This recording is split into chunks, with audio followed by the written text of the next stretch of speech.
2023 wasn't a good year for the Carolina Panthers, but I'm trying to make 2024 a better one for myself. Get started on your resolutions with Factor so you're ready for the new year. Factor's ready-to-eat meal delivery takes the stress out of meal planning and sets you up for success in the new year. Skip the grocery stores, prep work, and cooking fatigue. Instead, get chef-crafted, dietitian-approved meals delivered right to your door. With over 35 meals to choose from per week, including keto options, calorie smart, vegan plus veggie, and more, plus over 55 weekly add-ons, you'll have a ton of nutritious and flavorful options to kickstart your resolutions. Skip that overpriced takeout trap. Factor is cheaper and way more delicious than takeout. Get chef-crafted, restaurant-quality meals delivered right to your door, and they're ready to heat and eat in just 2 minutes, which means more time for you. Head to factormeals.com/C350 and use the promo code C350 to get 50% off. That's code C350 at factormeals.com/C350 to get 50% off. 5, 4, 3, 2, 0. All engine running. In a world where a dink and dunk offense is the standard, no one rises higher than the Carolina Panthers. Only one man can bring you such mediocrity. He goes by many names. We introduce him as Teddy Two Gloves, Teddy Turnovers, and a Bridgewater Band-Aid. But all we know is he has a Teddy BG. Welcome to Major Media Irrelevance. Welcome to Charlotte. Just kidding. Kind of. This has been a Blake B production. Keep pounding.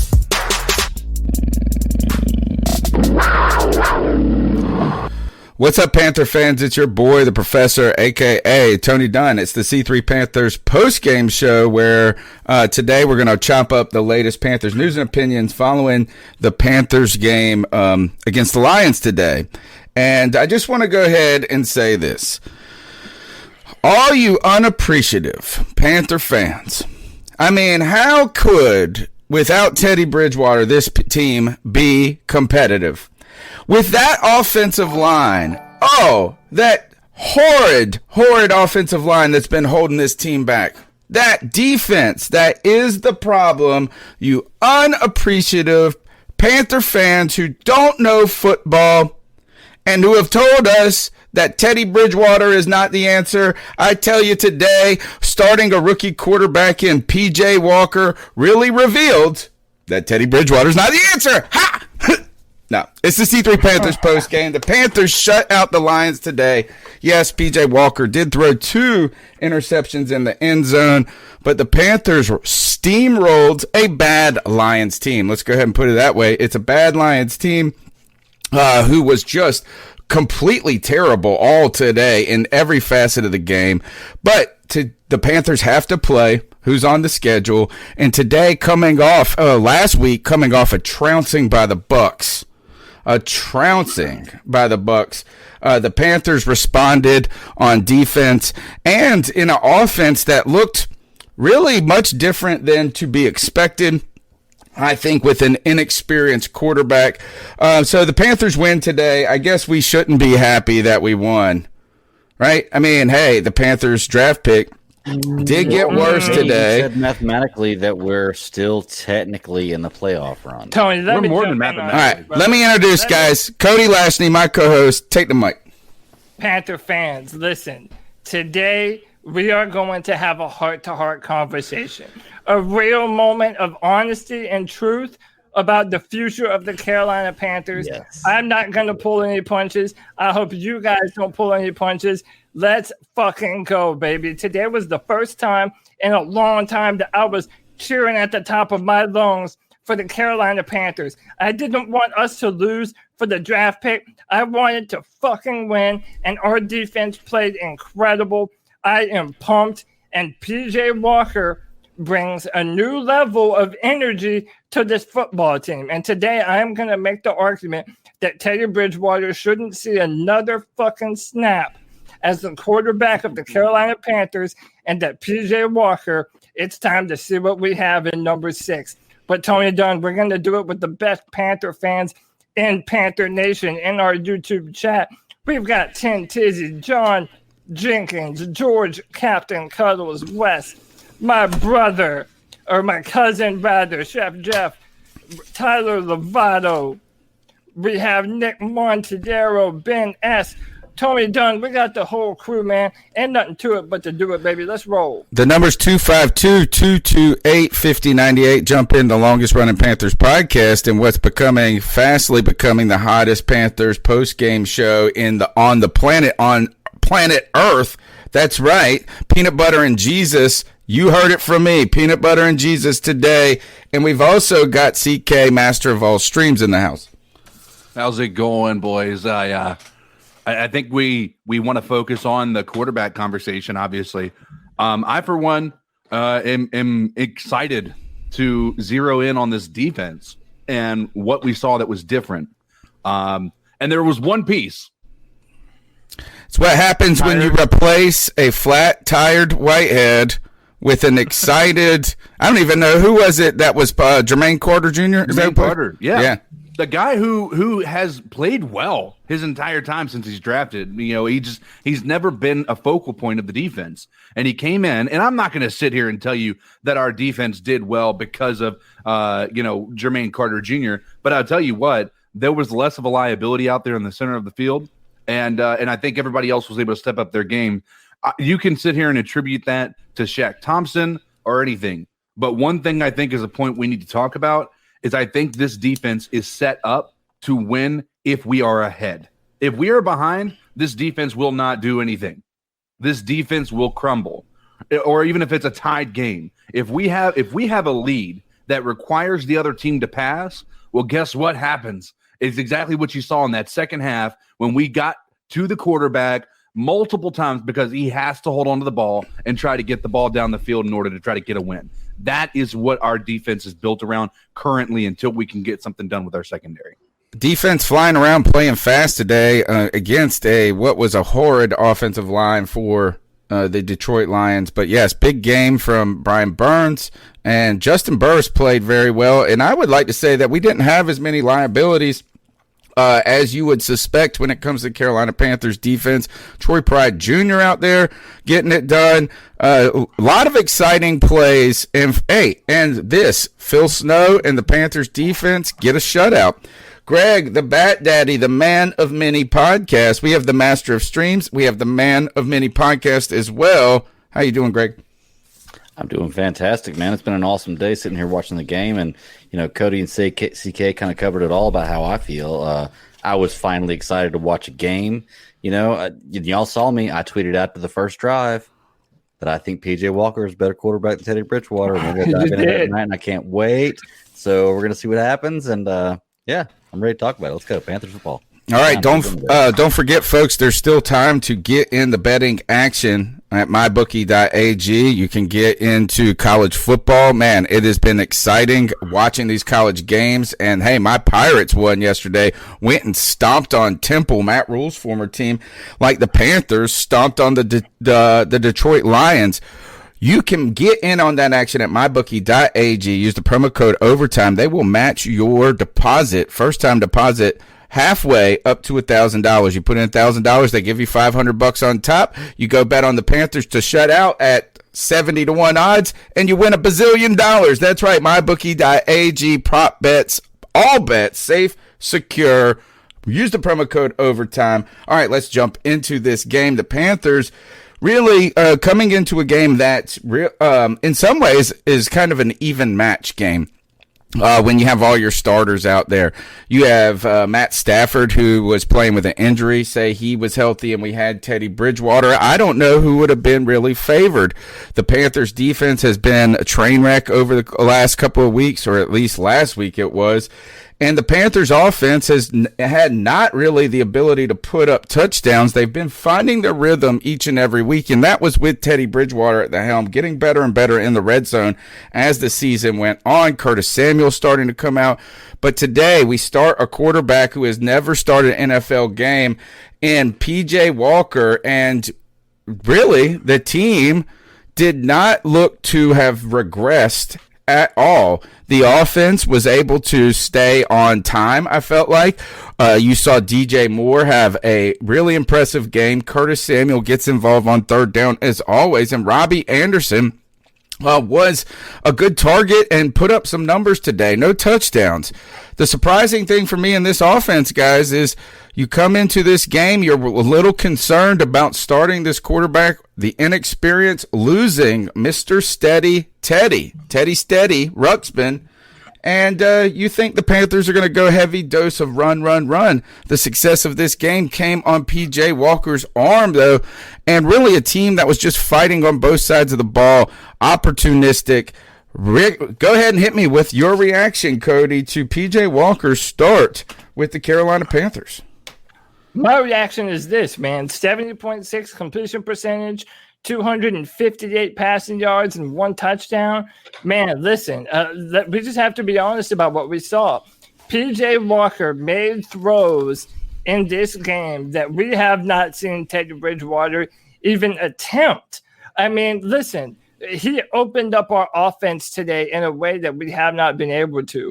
Early in the second quarter, I remember there was a second and 2 yards. And our left tackle, whoever's playing left tackle for us right now, I think it's the Trent guy, I forget his name, but he got an offsides penalty. But even that formation, I don't even think there was a running back in the backfield. They were going to take a shot on second down. And you saw what Joe Brady was able to do when he had a quarterback that could take some shots and affect different levels of the football field. Look, that play that P.J. Walker made rolling out to his right, threw the ball back across across his body. DJ Moore extended the route, got open, and came up with that huge first down. I'm telling you, man, that opens up our offense in a way that we just have not been able to do. And listen, I don't think Teddy Bridgewater needs to see another snap as the quarterback for the Panthers. We are already out of range, in my opinion, for drafting one of the top quarterbacks because Zach Wilson continues to climb and Trey Lance has great film that a lot of teams are going to fall in love with. We might potentially have 4 first-round quarterbacks in this year's draft and a bunch of others that are still climbing up. So my thing is this. If you're not going to be in range to take a top quarterback, let this be the audition for P.J. Walker going forward.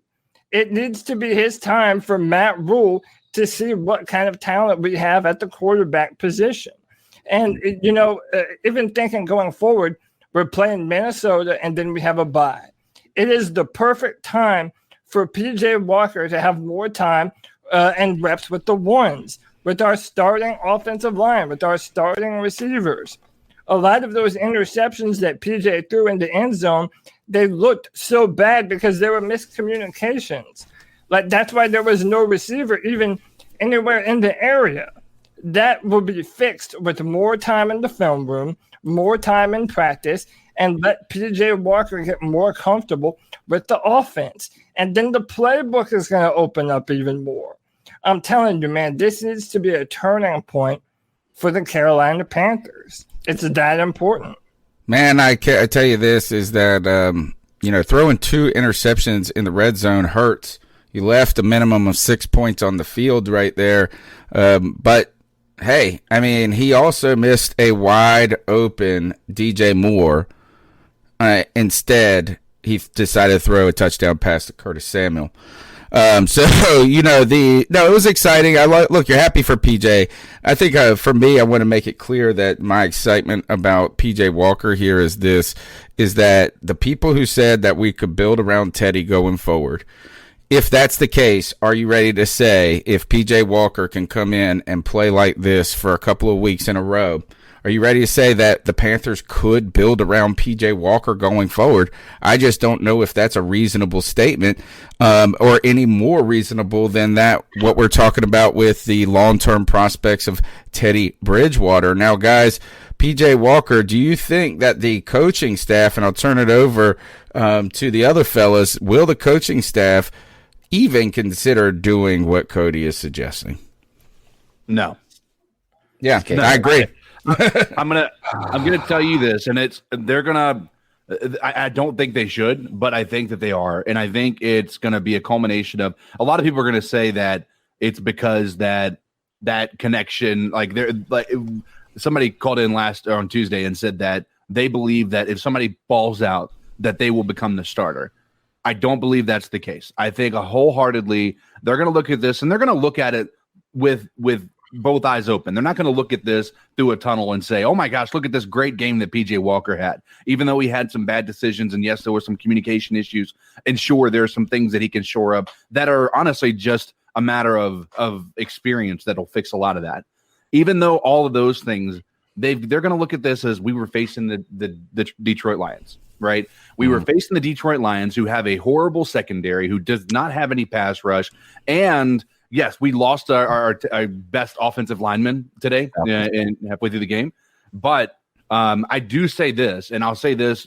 I 100% agree. I think PJ Walker has a much higher ceiling and he should be in the conversation for starter. But this coaching staff is not going to do that. No. I want to touch on a little bit of both what Cody was saying and CK was saying right there is some in the chat room, Kubiak, Lance Kubiak says Teddy's a better quarterback than PJ right now, but PJ has a much lower but Teddy's a much lower ceiling, which I agree with, because what I'm looking at is I'm seeing the same production from Teddy, okay, in his first time with the starters having a full game, and the potential is much more there because I see more precision passing from him. Where the ball's placed is more important. He's putting it on the back shoulder where it needs to be. He can throw the deep ball. He can do all this, which can improve in the future. Teddy can't do that stuff. Teddy is at his limit right now with how good of a quarterback he can be, period, in my opinion. I don't think he's a terrible quarterback, but he is not a guy you build a franchise around. PJ Walker may not be either, but he has potential to build towards that just based on what I saw in this game. I wanted to write it down as I was going, CK, but about what I wanted to say what you were saying, but I can't remember it now anyway, but I did want to put that point in about Teddy is oh yeah, you were asking about the coaching. No, I don't think the coaching will move forward or will move forward with PJ Walker at all. Because when you do that, that's an acceptance of being wrong. And most of the time, coaching staffs, you won't see that. You won't see them admit they were wrong about something. Can we, before we just go overboard on, like, I know people listening, particularly people that love Teddy Bridgewater or believe that in many ways people on this podcast have been too critical of Teddy Bridgewater. I don't think we should be uncongratulatory of PJ Walker today. Right. You know what I mean? Like that's the thing is this kid came in under very difficult circumstances on a team that has not just been fantastic, on a team that they told us that this offensive line was shitty and that Teddy Bridgewater was the reason it looked as good as it did. And, really we didn't lose a step. I mean, we put up about the same amount of points. Yes, we did have those 2 red zone turnovers. Imagine though, if he would have had those 2 touchdowns, what then do you say? Go ahead, Steve. Go ahead, Cody. Well, listen, by the way, so, okay, it's hard for me to even fault PJ for those throws in the back of the end zone because they were just that, in the back of the end zone. 2 throws that literally Teddy Bridgewater can't throw. Like they were no. That's not true. That's not true. That's not true. They were bad. The first one, they were both bad. They were both bad. No. Okay, but this is what I'm trying to say, though, man. I don't blame him for having that extra juice to try and fit the ball into a window. I'm not saying that. But that's not what he was doing. He was the first time he was not looking. He just didn't see that cornerback drop back, and on the second time he just threw it to a spot rather than seeing what the play actually did. Both are the worst plays of the game. I think if you want to really highlight things that he did that Teddy can't do, I think you talk about the deep shot to DJ Moore that was in stride. I also think that there was a outside pass where he threw it to the sideline to DJ in the fourth quarter. He was under duress, and I just don't think that was the one that Cody was talking about. Yeah. It would have even been able – I think it would have been a busted play if Teddy's in there, and at least we were able to get positive yards. I don't Right, think and- that he could have made the Curtis Samuel touchdown. To be truly honest with you, that back of the end zone, I don't think he could have made that throw. No, he would have And looked even- underneath and to a even- wide Thirty open. yards would've- across field. Even if Yeah. he could, He would have even gone to if DJ he Moore. could, it doesn't matter. He doesn't trust himself enough to make that throw. That's why I'm not going to sit here and complain about PJ's 2 interceptions at that moment when it's like, one, we won today, and number two, in his first time starting at quarterback, he was willing to do things that our starting quarterback makes no attempt But I agree. ever do. I agree. And Here's it's the hard thing. for me to fault him for that and say, "Oh man, okay, well, yeah, you made bad plays. Yeah, he did." But I'll also bet you anything that once PJ Walker has more time practicing with the ones and knowing who's open and knowing where the play is supposed to go, you're not going to see those be interceptions. They're going to be touchdowns. I don't know if PJ Walker is our future, but I'll be damned if he doesn't at least deserve the attempt to prove that he is or isn't. I agree. But the one statement I have a problem with is you're saying you're not going to fault him for those interceptions. Right. You have to fault him for those interceptions. Yeah, I Cody. kind of agree. Otherwise, If you it are was not his giving him 10th credit. game starting, then yeah, I would fault him. In his first start in the NFL, He made a mistake. You've got to it. fault him. You can't, like, if you say you did a great job, you had no problems whatsoever, right? Then at that point in time, he's not going to be better. He is not. I'm not saying that they were great. I'm saying that context got is to fault him. everything. I Yes, think I he means fault he's him, going to but the fault con- him, but he's not going to fault him as heavily as he would if it was Right. This is not his 10th time starting.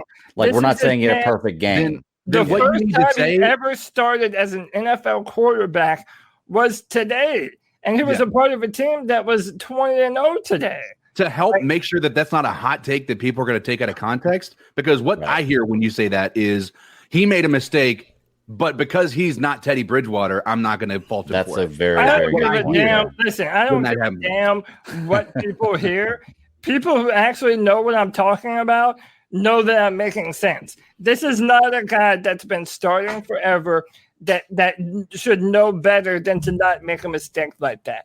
That's not who was on the field today. It was a guy who made his first NFL head start and provided the juice for our defense to fucking turn it on and be a bunch of badasses, man. I think one other thing difference. to support that or kind of build on it is that the idea that the offense wasn't predicated on the run today, I think speaks a lot, Yeah, right. Is that the run did not set up the pass. The pass, if anything, set up the run. And, I mean, they were decent against the run. It was just is that we were able to get 6 positive yards on both sides. Somebody in the chat room brought up all this talk, no talk about the defense. The Panthers, only the second team to shut out a team this year. It's only second shutout of the 2020 season. And it looked like all offenses across the league died today or got COVID. But the Panthers defense, after really just being last week, exposed in, over the top, the Panthers played and I don't even think that, or out of this, we were exposed last week over the top and we've struggled to get to the quarterback throughout the season. We had 11 sacks on the season. The Panthers today were able to limit big plays. We were lucky. We got away with one that Shaq Thompson should have intercepted, but hell, he was down there. You got to give him credit for that. We got lucky with that illegal formation call.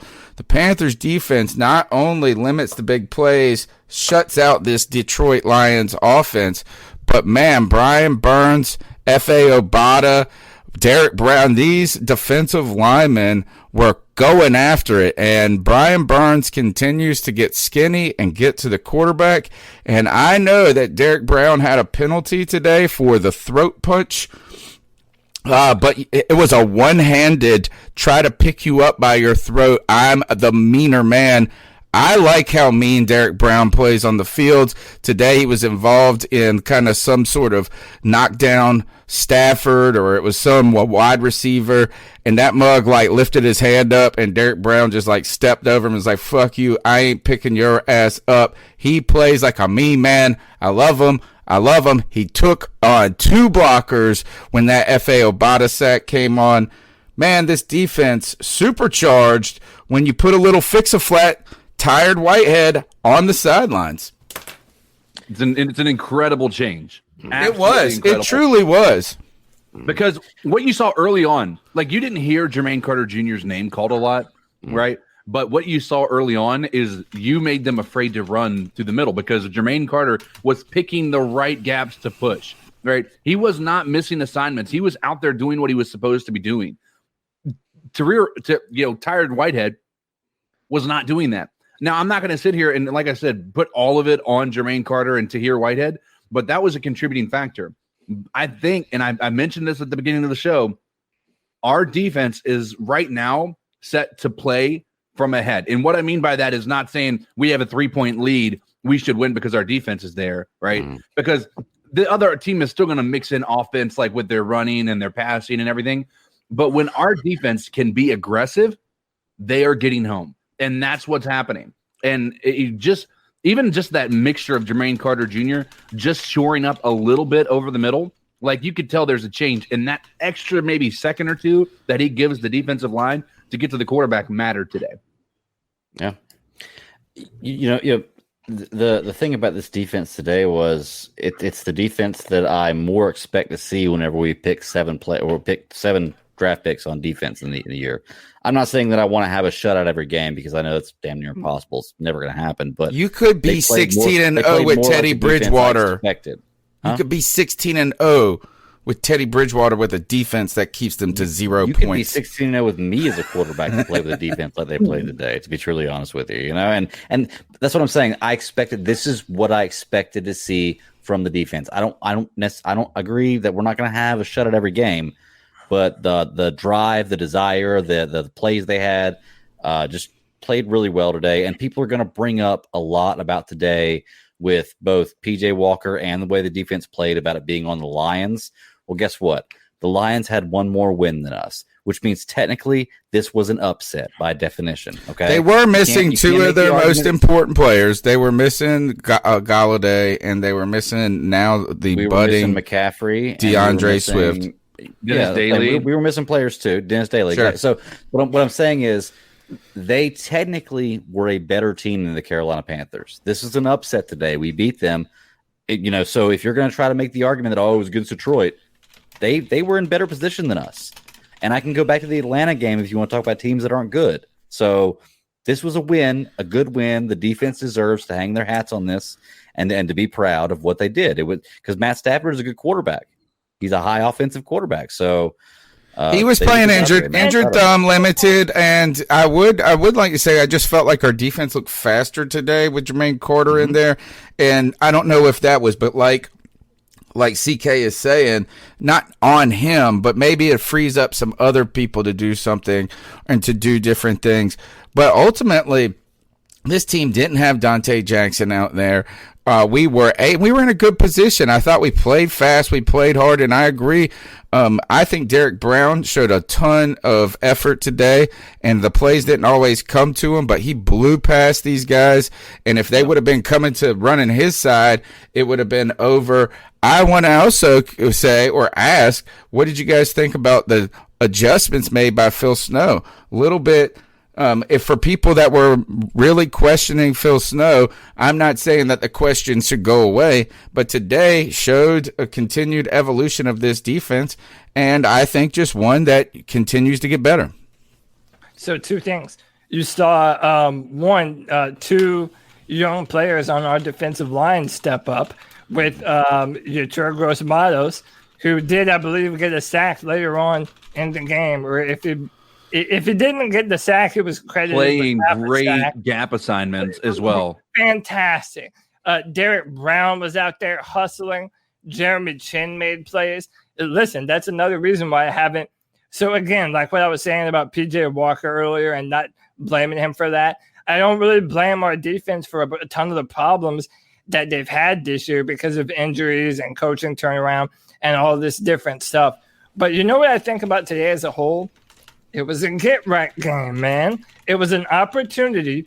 Listen, the Lions are frauds. They always have been frauds. I think Matthew Stafford is a fraud. I know that might seem controversial to some people. I don't give a damn. I don't give a damn about his numbers. He's never won anything major.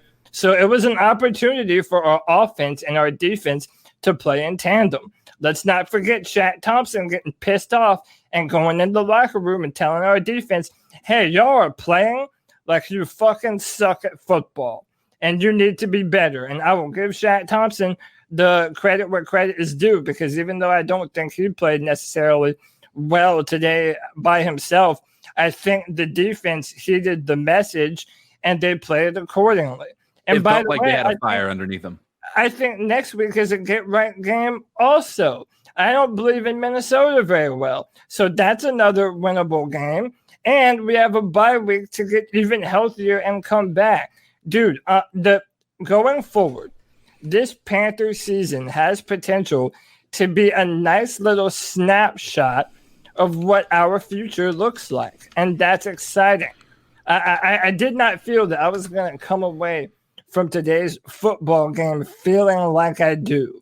A lot happened today. Another thing is, Brian Burns is the man, dude.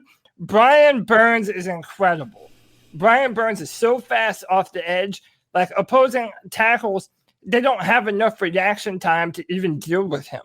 He is absolutely incredible. He continues to get better. Phil Snow said he was destined to have a game where he had like 2 or 3 sacks in a row.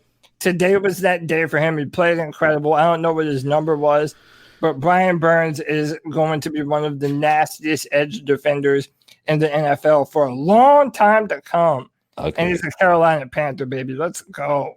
Man, unbelievable. Unbelievable. I want to talk about the fact that the key points, the key players on our defense right now. Who would you guys say are the key players on our defense? Jeremy Chin. Number one. Jeremy Chin. Brian Burns, man. Brian Burns almost had an interception today. Could have had 2 more sacks. Really, they were pressure. He's going to get credit for half of them, I hope. Like half sacks and some of those things. So Brian Burns, I think it's Brian Burns. I think it's in the last 2 weeks, Shaq Thompson. He's played well the last 2 weeks. I mean, he didn't play extremely well, except for that one pass breakup that was there at the 4th and 20. I mean, he had that ball call. He didn't play well in a shutout. He wasn't awful, but he wasn't great. He had to have played at least par golf. Right. You got to remember. I agree. He also got lost on that illegal formation penalty that took away a touchdown. But he was 50 yards downfield in coverage on receiver. Yeah. Or tight end. Might have been tight end. Tight end, yeah. It shouldn't have been that's his assignment. Like, that's what I'm saying. Like, there was not a play that he came in and he was impactful on outside of that one pass breakup that was the 4th and 20. So he was. How about who were the most important players today? The most important defensive players today were Brian Burns, Justin Burris, maybe Derek Brown at that point. And, well, actually, no. You probably got to go Obata and all the other second ends get equal time there. But what I guess my point is, the people that you expect to play well play well. Right. The people that we expect to play well are Jeremy Chin and Brian Burns. And both of those guys are finding a way. I am so confident in Jeremy Chin's performance. Like when you see him come up after that early play by Rasul Douglas, where he just comes in for the hit to try to knock him down instead of wrapping up, and then Jeremy Chin just comes in to clean that mess up, destroys them. Trash. And then 2 plays later, you see him in the backfield making a tackle for loss. Exactly. It was great. Future captain of our defense, right there. That, and then Brian Burns, whether he's in coverage or he has such good decision making, and he's getting I feel like he's getting better every single week. Like that pass breakup that could have been a pick 6. Like, he was supposed to get to the quarterback, and he recognized it was going to be a screen, and he got in front of the ball. Like, I mean, just Julius Peppers would have caught that. Oh, saying. Actually, you're right. He would have. But Brian Burns almost had it. His spidey senses were there. It was great. His tacky spidey hands were not. But really, it's just an unbelievable play and batting it down. We're just getting greedy at this point. I want to go ahead and do this. Is like we've talked a little bit. We've got a lot more to talk about, but we want to get your perspective. The number's 252-228-5098. That's 252-228-5098. Be a part of the conversation. Let's see what you guys got to say, and we're going to go ahead and jump into the cat calls. Hey, guys. This is Matt in New York. Haven't called you guys in over a year, but I'll still listen every week. What's up, Matt? Thanks for the support. Matt. Keep it up. Boy, wasn't it fun to see a win today, huh? It didn't help our draft stock any, but it was fun to take home a W. Felt good. It was awesome to see TJ Walker have a great game, good game. I know he'll be taking the task over those 2 interceptions in the end zone, and he should be, but I thought he had a good game. I think we definitely have our backup quarterback, maybe a little more than a backup quarterback, and it was freaking awesome to know that we have a quarterback who would recognize DJ Moore if he passed him walking down the street. DJ had a great game, and I love to see it. That's called Mike Davis, we got to re-sign, extend, whatever. We got to wrap this dude up and keep him in Carolina for the long haul. He is the guy I want. He's really good. Christian McCaffrey. He's really good. Tandem with Christian McCaffrey for years to come. He's not a superstar, and that is not what we need. But he's Mike Tolbert, man, in his prime. He's a starting running back, and just a great piece of this team. We need him to be a piece of this team for a long time. His spin move is deadly, bro. And I guess turning to the defense, I have never seen. I don't think I have ever seen a better example of addition by subtraction than the absence of Tahir Whitehead on this defense. Man, did the defense have a strong game. And maybe it was Shaq Thompson's locker room blowout last week. Maybe that had some effect. I don't know. Who knows? But not having Tahir there. This is such a good I never call. want to see him take another snap in a Carolina Panthers uniform. Never. Really don't want it. But I guess the main part of my call would be to throw a little support behind Shaq Thompson. Now, I'm not calling anybody out here. I swear that I'm not. But Shaq Thompson takes a lot of grief, I feel like, on this podcast, and I get it. He's not a superstar. He is a good player, maybe even a very good player. But he's not Luke Kuechly, right? And that he is not. I think the difference between good and a legend is huge. And so his decent play looks a lot worse when you have memories of the best linebacker in the game. Right? Right. I just want to bring up one thing. Close your eyes and imagine this for just a minute. Just close your eyes and imagine this linebackers core without Shaq Thompson. It's the stuff of nightmares, isn't it? Good Okay, you can point. open your eyes now. Anyway, keep up the great work.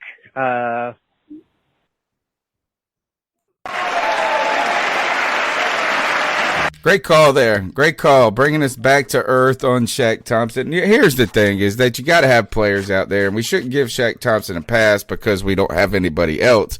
He's been okay today, but the one thing I am happy about with Shaq Thompson is that with our criticism of him, he's been stepping more and more to a leadership role on this defense, right? We talk about the curse out moment this past week and how really it put this team on notice. And I really did point out how important it was at that moment. This team could have been sliding a different direction after last week. And then to come out and really put a different spin on the team in all ways, and specifically on the defense, is a big deal. Shaq Thompson's been playing better, I feel like, from week to week.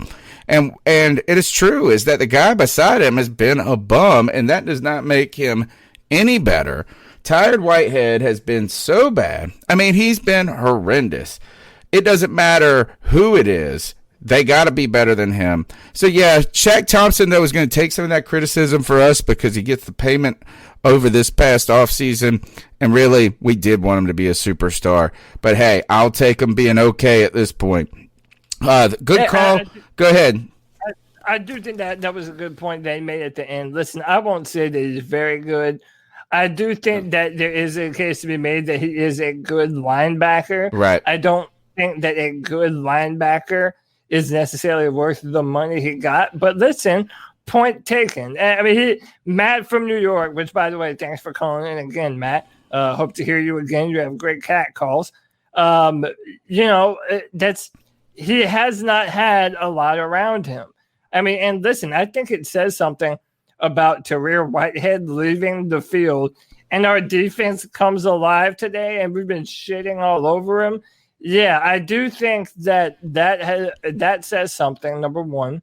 And number two, to Matt's point, the absence of Luke Kuechly is really like every week is just a reminder of how much we are missing his presence. Like everything that he did for this football team and checking the defensive line and making sure guys are in position, there really isn't a ton of communication pre-snap on our defense anymore. Now that Luke Kuechly isn't there, and that's a problem for us. And I do think that even though that will never be Shaq Thompson's job to do what Luke Kuechly did, I do agree that he has had to put up with a lot of nothing, and his flaws are then magnified when you have a bunch of other guys around him that also aren't making plays. So I do understand that. I kind of think both things can be true. We can be a little disappointed with the progress of Shaq Thompson, while also or even a lot that he's not in a great situation to look very good to begin with. All right, I have a interesting scenario here. So Jason Lewis brings up a really good point. We are a team of rookies and has-beens, and we are starved for leadership. That's why Tahir Whitehead was a captain coming in as a free agent. My thought is last week Shaq showed a lot of leadership, right? He by coming in there and lighting a fire under this defense and doing what he did. Guess who didn't start this week after they realized we do have a leader on the defense, and that may be Shaq Thompson. He may not be the greatest player on the face of the planet. He's definitely a step up from Whitehead. And all of a sudden, now that leadership quality is there, Whitehead wasn't on the field. Yeah, you don't know if they tried to say that Whitehead was banged up. At least the commentator said that. I don't know if that's the truth. I feel like this is that the Panthers' defense is that Shaq's not the worst problem on it, right? But he has not been the best. He's not been the heir apparent necessarily. And they are big shoes to fill with Luke Kuechly. It is hard for me to remember. It actually seems like a long time ago since Luke played for the team. I know it doesn't. Dude, it just feels like a long time, but it hasn't been. Yeah. I know is Whitehead injured? Topic. I know this is so off topic, but Justin Herbert just threw the prettiest dime down the field. Dude, he is, oh my God, man. All right, let's go to the next call. Ridiculous. Panther Nation, this is JJ of the PJ Walker Fan Club. Hey. This was before the game started. We just got word that PJ Walker, the Walker Wonder, is going to start. My prediction, 3 touchdowns, about 350 yards passing, another 60 yards rushing on the ground, and no interceptions. Mark it. Witness the Walker Wonder. We did witness the Walker Wonder. It wasn't as perfect as you forecast, but was a good game. And really, I think what we have been saying is John Jenkins in our chat. That's shout out John Jenkins. Yeah, we see you, bro. John Jenkins, Jingleheimer Smith. That is my name too. Hey guys, I'm sure that's the first time he's ever heard that in his whole life, right? Well, that's all I can think about, so I don't care. Play. It's nice to see you in Raleigh. This is Darius in Raleigh. It was a real solid win today. I definitely enjoy PJ Walker out there. Nice to see refreshing quarterback. I thought he definitely made some mistakes and some things he needs to work on. But in all, it's nice to see. It's refreshing to see a quarterback be able to push the ball down the field. Teddy can't do that. So it's refreshing to see that. Like I said, PJ definitely made some mistakes, but they can work on him with that. I'm really proud of this defense, the way they stepped up today and was getting after the quarterback. Brian Burns was out there being a monster that we know he can be, and the rest of the defense followed his lead. So I think today was a real solid win and something we can definitely build on. Great call. As always, love the podcast, and keep pounding. I think one thing that I've been most happy with is Brian Burns continuing to step into what is becoming a superstar role. And that's important for me, is that you didn't want him where you was kind of concerned that he showed a lot of rookie flash. You just don't want the next Vic Beasley. And I think that each week he gets better. He's becoming a prominent leader. His game is getting more and more diverse. And, he's just got football awareness to him. I think that's a big story. And second, when it comes to P.J. Walker in this game, is despite his misgivings in the end zone today, if you would have looked at how the Panthers offense was playing at time, if we didn't have those explosive plays downfield, I don't think this game would have been the same. It's not like we just dinked and dunked and were able to move the ball like crazy. It was a big plays that got us ahead of the chains very quickly, and put some points up in the board faster than the other team wanted them to go. And I even think in the touchdown pass to Curtis Samuel should be considered an explosive play like that. Yeah. As that these are all I won't say all field goals. Mike Davis had a touchdown. That DJ Moore pass led to a Mike Davis touchdown. I just don't know if the Panthers would have put up. I don't know. Is that you just got to wonder if they would have gotten as many touchdowns without some of those explosive plays to really get that defense on their heels. I think it opened the game up, like CK said, for the Panthers defense on the other side of the ball. Yeah. I think that's a big part of it. How about being able to hit DJ Moore when in he's stride, wide open? Yes. In stride, y'all. DJ Moore was open. And to all the idiots, man, that continue, there's a subset of Panther fans that want to shit all over DJ Moore now and say, he could be doing more. He's not, he's not this. And he's like, he drops passes. Listen, man, your confidence is shaken when you know that even in the moments that you're wide open, your quarterback you're going to have to make the adjustment to the football and make a play. Mm-hmm. DJ Moore did his job. He got past the coverage.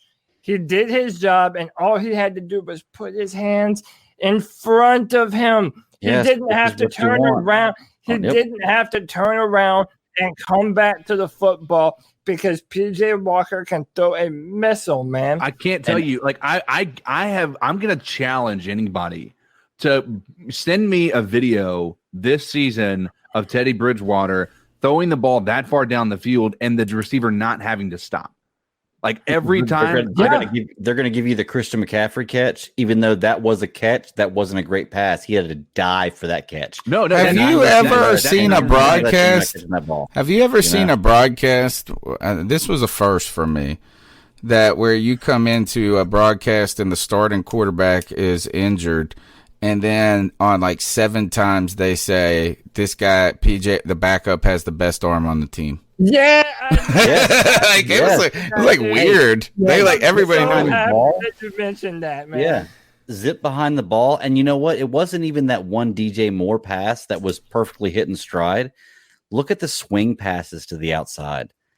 Every week, when Teddy Bridgewater throws that swing pass, it's completed, but it's not where the ball needs to be. Right on the numbers where it needed to be almost every single throw. If it needed to be back shoulder, he hit back shoulder. If it needed to be in front of the receiver, he hit in front of the receiver. No, that's a great point. He hit the ball, and it had zip behind the ball too. That ball got there quick. That's a great point. And also, if you caught, one of the announcers said that's what Joe Brady told him.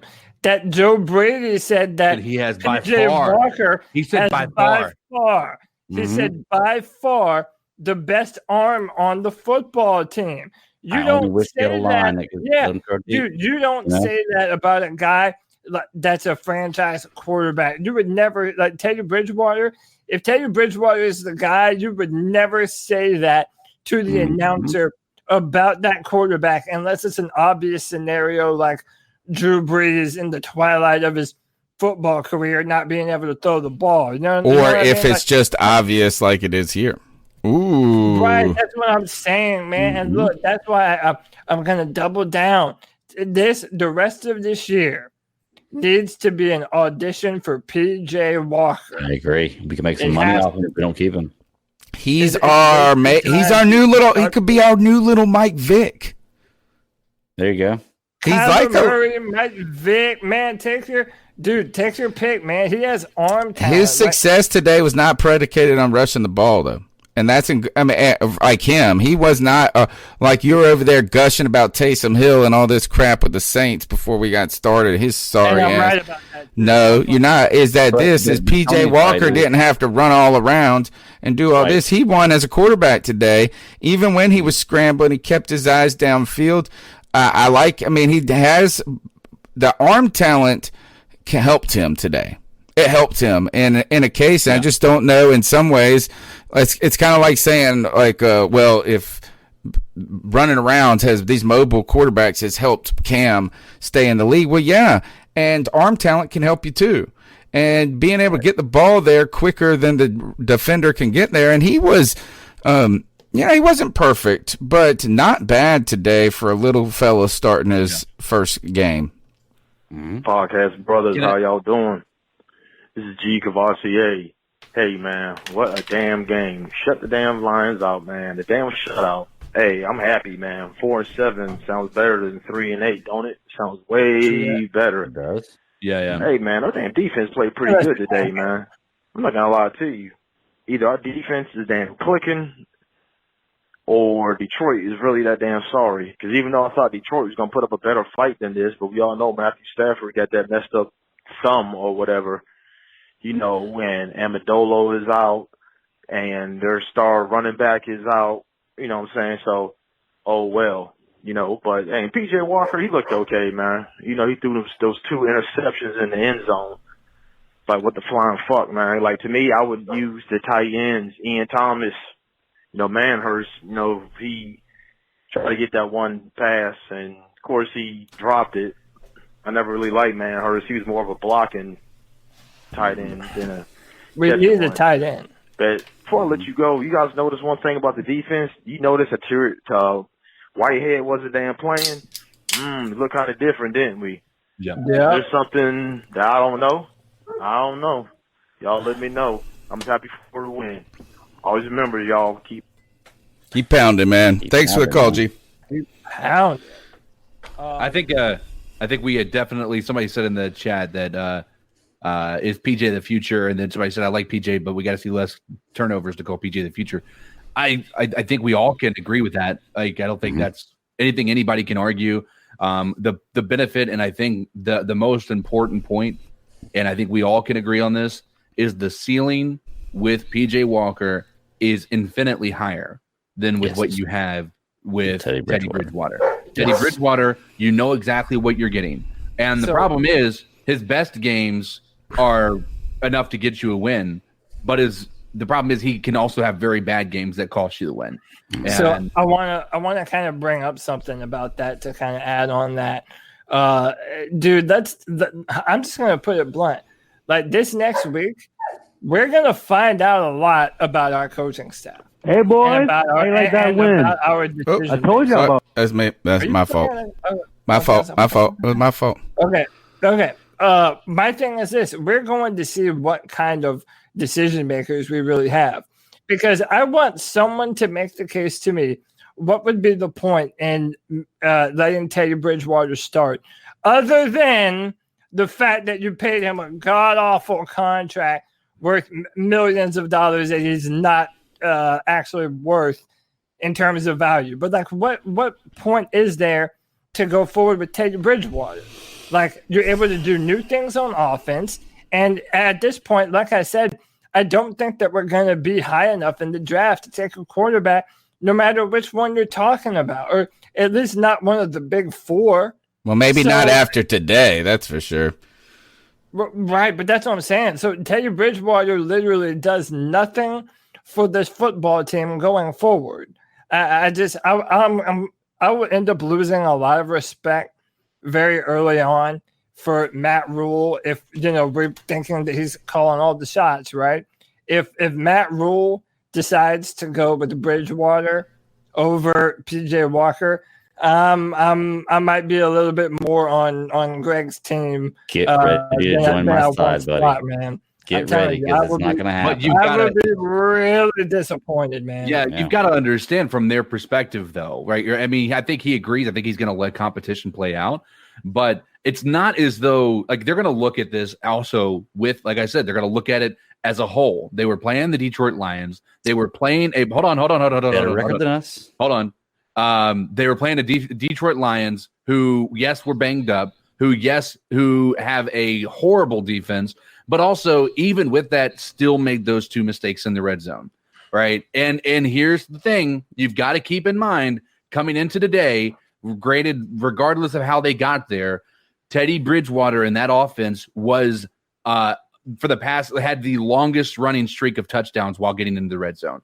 So you've got to keep that in mind. From that perspective, they've got to look at all sides of it. That's why I say when you say don't fault him, I mean, you've got to, and because they're going to have a competition, and they're going to look at this from that perspective.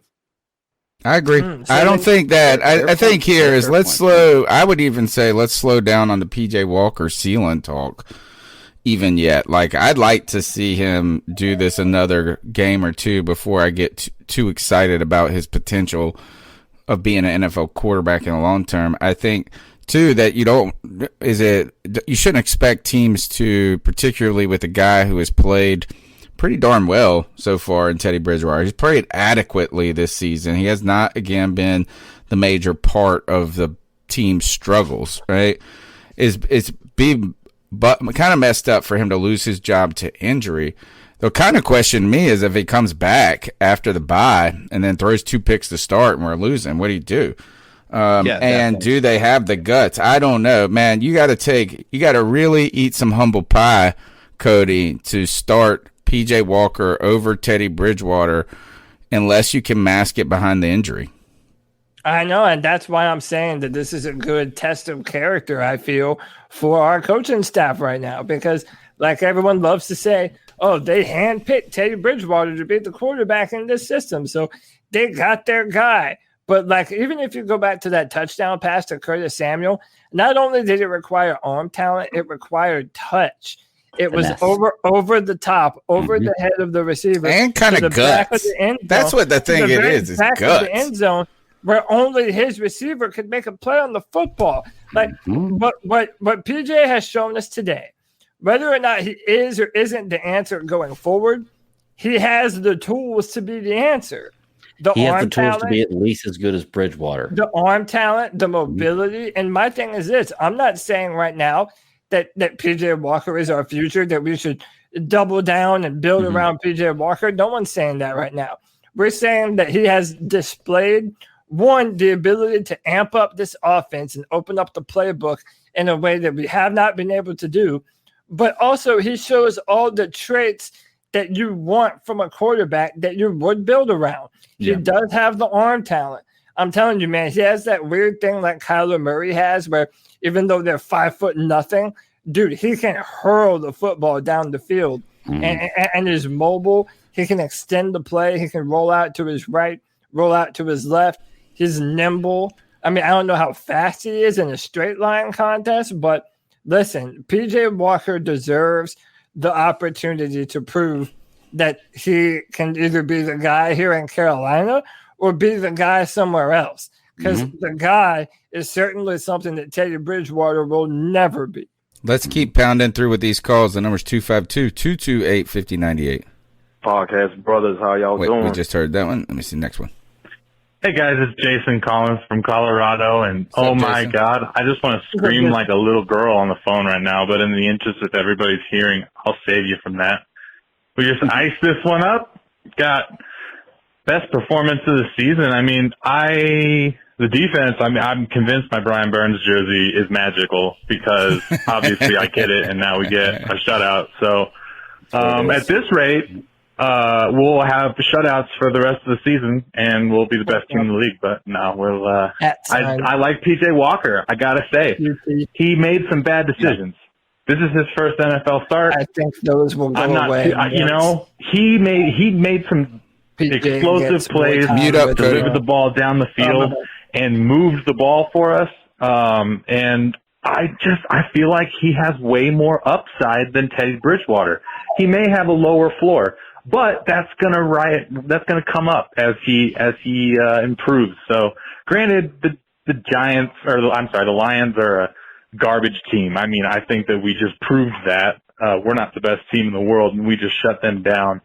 And for anyone who's not convinced about the coaching, I mean, that's what bad coaching looks like on that other sideline. I'm so glad that we don't have Matt Patricia here calling our shots. And but anyway, I loved what I saw today. I hope that we can keep this momentum going. I like to see, Gross Matos, Obata getting involved, because that gives Brian Burns a chance to do what he does. And we just had a lot of flow. And anyway, keep pounding, y'all. Oh, wow. 252-228-5098. Let's keep going. Hey, what's up, C3 motherfucking podcast? It's your boy Run DMC Lovato. If you got kids in the car, tell them to close their motherfucking ears right now. Fuck Teddy Bridgewater, okay? I'm going to say that right fucking now. I don't care if that dude runs and trips on the bench and drowns in the Gatorade tank. Fuck Teddy Bridgewater. I don't give a fuck, okay? PJ Walker, you've seen what can happen in this offense if you have a quarterback who can fucking spread the field, throw a ball past the fucking line of scrimmage. This is what happens, okay? And guess what? I don't even think PJ Walker is a great quarterback. This is just what happens if you have a guy who can throw the ball past the line of scrimmage, okay? It spreads their offense out so much. Our receivers can run. And I'm happy as hell to see an entertaining football game on offense, okay? I don't care. I'm tired of watching these check down passes. I'm happy to see some deep passes, some intermediate throws. I'm just happy to see it. I'll take the interceptions and deal.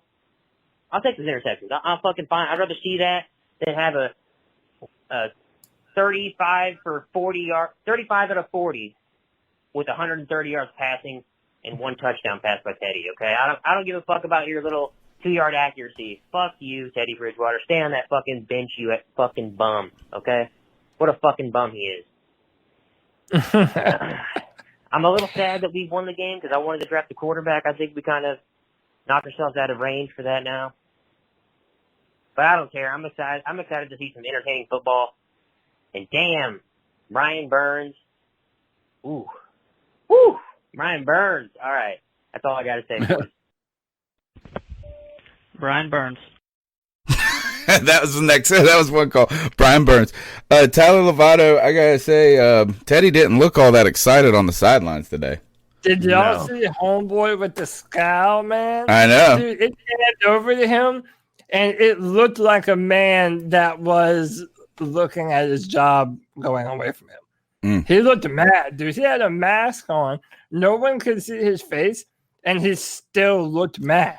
He looked angrier there than he does after he throws an interception. Yeah, right, dude. If you notice, whoever number 3 is on our football team, is that Greer? Fuck, it might be Greer. That's how useless fucking Will Greer is. Will Greer came up to Teddy and pat him on the shoulder, and it seemed like he was telling him don't worry, man, it'll be okay. It'll work out. You'll find another team. You'll find another team. And by the way, Will Greer is already being relegated to emotional support instead of being a football player. Here's the thing you don't want to hear. If Teddy doesn't start next week, it's going to be Will Greer.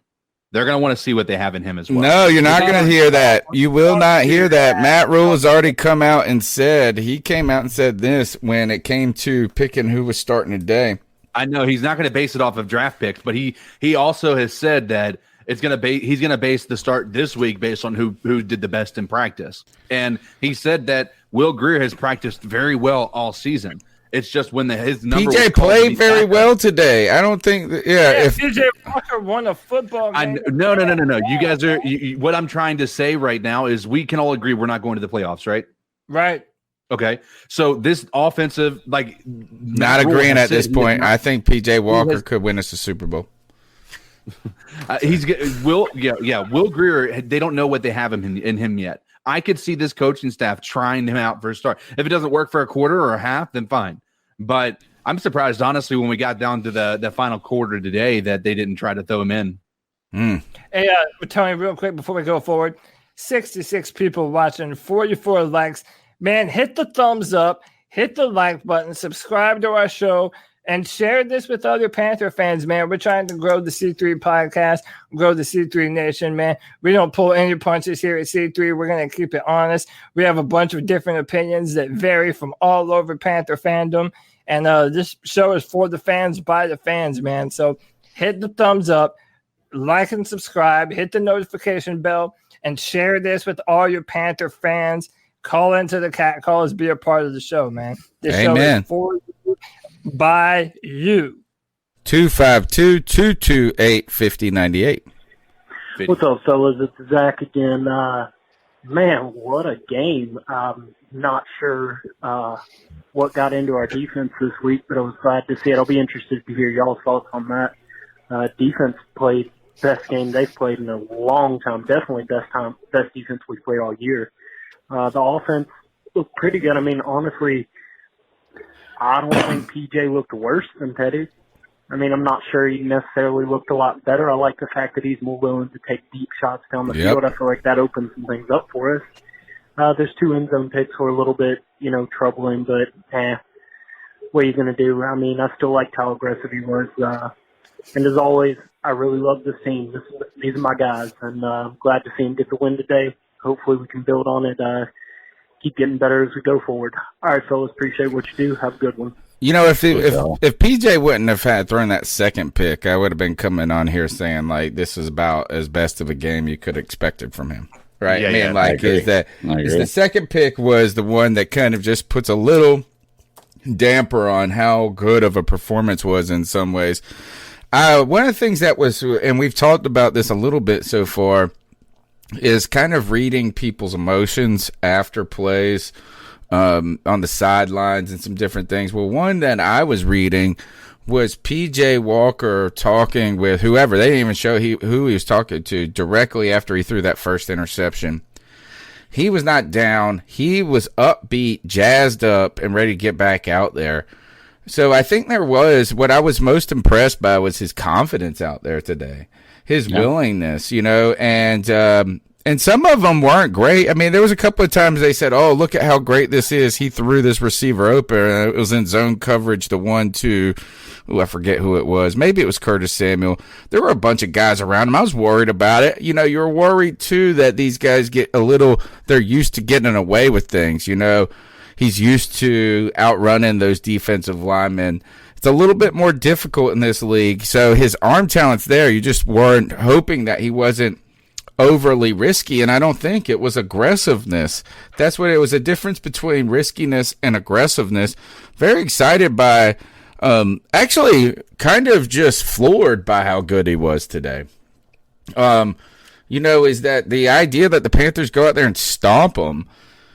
You're kind of thinking after last week, we're kind of regressing towards that quarterback conversation going forward, and we might be just playing ourselves out of that quarterback position like you guys have mentioned. Let's keep going with these calls. Hey, boys. How you like that win? All right. Let's mention real quick that this is what I'm talking about when it comes to the quarterback being the most important thing. You have to know whether you have a guy under center that you can depend on to make all the throws and do all the things. If you don't, then that's why the draft is so incredibly important. But it's never been about the draft for me. A lot of people on Twitter are like, "Oh, you're just a draft guy. You want to draft a quarterback because you want to prove that you called it or blah blah blah, whatever." Dude, I don't give a shit. Let the Panthers take a whole nother position, because then that means that P.J. Walker ends up having enough potential that we're comfortable going forward with him. Like, it's just about having the guy under center. It's the most important thing in the NFL. And if you don't have it, you don't have a chance to be a legitimate, continuous contender. Agreed. 2 things I want to mention as I'm watching the game coming up, or watching the Packers Colts game right now. The ticker's going by at the bottom. People are going to hate me for this, but Cam Newton's the number 1 quarterback for the day so far. And 2, they recognize P.J. Walker as Philip Walker on the ticker on on the stat line. So I had no idea who was talking about that. Philip Walker. Who the hell's that? How about this? Demir Bird is number 1 in receiving yards with like just over 130 something. Number 2 is DJ Moore at 127. Yeah, and Cam Newton has like 325 today. I know people hate me about Cam Newton. It's the first time in months I've mentioned him, so there you go. I'm gonna bring it up. Cam looked good today too. I mean, I didn't see the whole game, so I can't like give him a glowing endorsement if I didn't see everything. But a few of the plays that I did see from Cam and Tony's favorite receiver in the history of the world, Demir Bird, man, they were balling today, man. Can I Curtis Samuel's bigger brother? I want DJ Moore and Curtis Samuel. If you have to choose between two of the three, agree with you. Yeah. I don't think Robbie Anderson has been elevating his play here as of late. Mm-hmm. Yeah. DJ Moore has more receiving yards, more touchdowns, and a better catch average, or better yards per catch than Robbie Anderson does. People today on the announcers were talking about, Robbie Anderson is one of the top 5 receivers in the NFL, and he hadn't caught anything today. He's a top 5 receiver in the NFL in receptions. That's it. Did DJ Moore benefit? DJ Moore has better stats. Period. Did DJ Moore benefit from a new quarterback though, and that is someone who is going to be going to the first read more? We talked about Kyle Allen going to DJ, and all these catches. Was PJ Walker doing something similar today and getting hung up in that first read, or was it there? No. It was Here's pretty open, right? If they believe Robbie Anderson is the guy, why wasn't he the first read? Right. And you know, and on top of that, I mean, I think it's more or less the better guy that's open for the receptions, because you know, even though DJ Moore was behind Robbie Anderson coming into this game in receptions by like 30, he was only like 30 yards beneath him in yard. Yeah, I mean, he's been great. He's been putting yards up after the catch. So. He's been getting hotter as the season goes on. You know, DJ kind of had a slow start. Robbie had a hot start. I don't want to fault Robbie. It's not like he hasn't been playing. You know, I thought that one play where he got caught like in the backfield for a loss, like he was trying to spin out. You're like, come on, Robbie, you ain't going to do all that. But I do think this. I just want to follow up on my point about PJ and DJ, the DJ hookup. DJ was open in those cases. It wasn't to me like he was just going to DJ. It's just there was space there. There was space on the deep ball. There was space on a lot of these. So I think he played well, and I do think he was able to distribute the ball. You saw Curtis Samuel get the touchdown. You saw Manhurts get the drop on third down late in the game, but like he was looking around, maybe not the most advanced reads in the world yet, but not bad for first time. I just want to say this, man. Like I love it too, and this is a part of the tandem that we have been believing in for what, 2 or 3 years now. Like, how long have we been on this podcast, regardless of who our quarterback is, saying that, dude, DJ Moore and Curtis Samuel has a potential to be a lethal duo. And aren't they both running back? But see, this is the thing. But it's like now, man, it's a little too late in my opinion. I still maintain I don't want to pay more than one of these guys, as much as I would love to have both Curtis and DJ, and I still think you would pay DJ Moore first. But man, I mean, we had an opportunity. If we could have put a better quarterback and better quarterback play with both of these guys earlier in their contracts, it could have been phenomenal. But I don't know. I don't know if I'd like to see them together. I don't think together they can be the top of the top. I think they can be serviceable. I think they can be good. And probably with the right quarterback could potentially be great, like a Peyton Manning type offense. Could have done a lot with that. But I really want to see us get a guy like who was missing for the Lions today, like a Galladay. Like I need a bigger bodied, fast receiver, like a DK Metcalf. I know that's cherry picking the best receiver statistically in the league at the moment. But it would be nice to put DJ running space with with a guy who can be a downfield and possession threat. That's kind of what I've been going for. You know what, Tony? That's funny. it almost sounds like you want us to add a tight end to this group. Yes, just not in the first round. Just not in the first round. Just not in the first round. Okay. There's not one good enough in the first round, I don't think. This year. There is this year. Oh, yes. Nope. Yes, there is. No His way. name is Kyle Pitts. Brad Dugan, our longtime listener, knows all about him. His name is Kyle Pitts, and he's a G. And by the way, you guys told me this about Jake Butt. They told me about Jake Butt. They told me about this about Mike Gesicki. They told me about this for Mike Gesicki's playing good. Yeah, but not first round good. Not first round good. Well, first round team doesn't need a lot to build on. Would you spend a first round pick on Travis Kelce or George Kittle if you knew that that's what kind of player you were getting? Travis Kelce, yes, but that's also generational type tight end right there. I don't know, man. I can say there's about 4 or 5 You said tight the ends people, in the same league right people now said playing this thing without about O.J. Howard. Yeah. They said the same crap about O.J. Howard, Jack Doyle, or whatever his name is.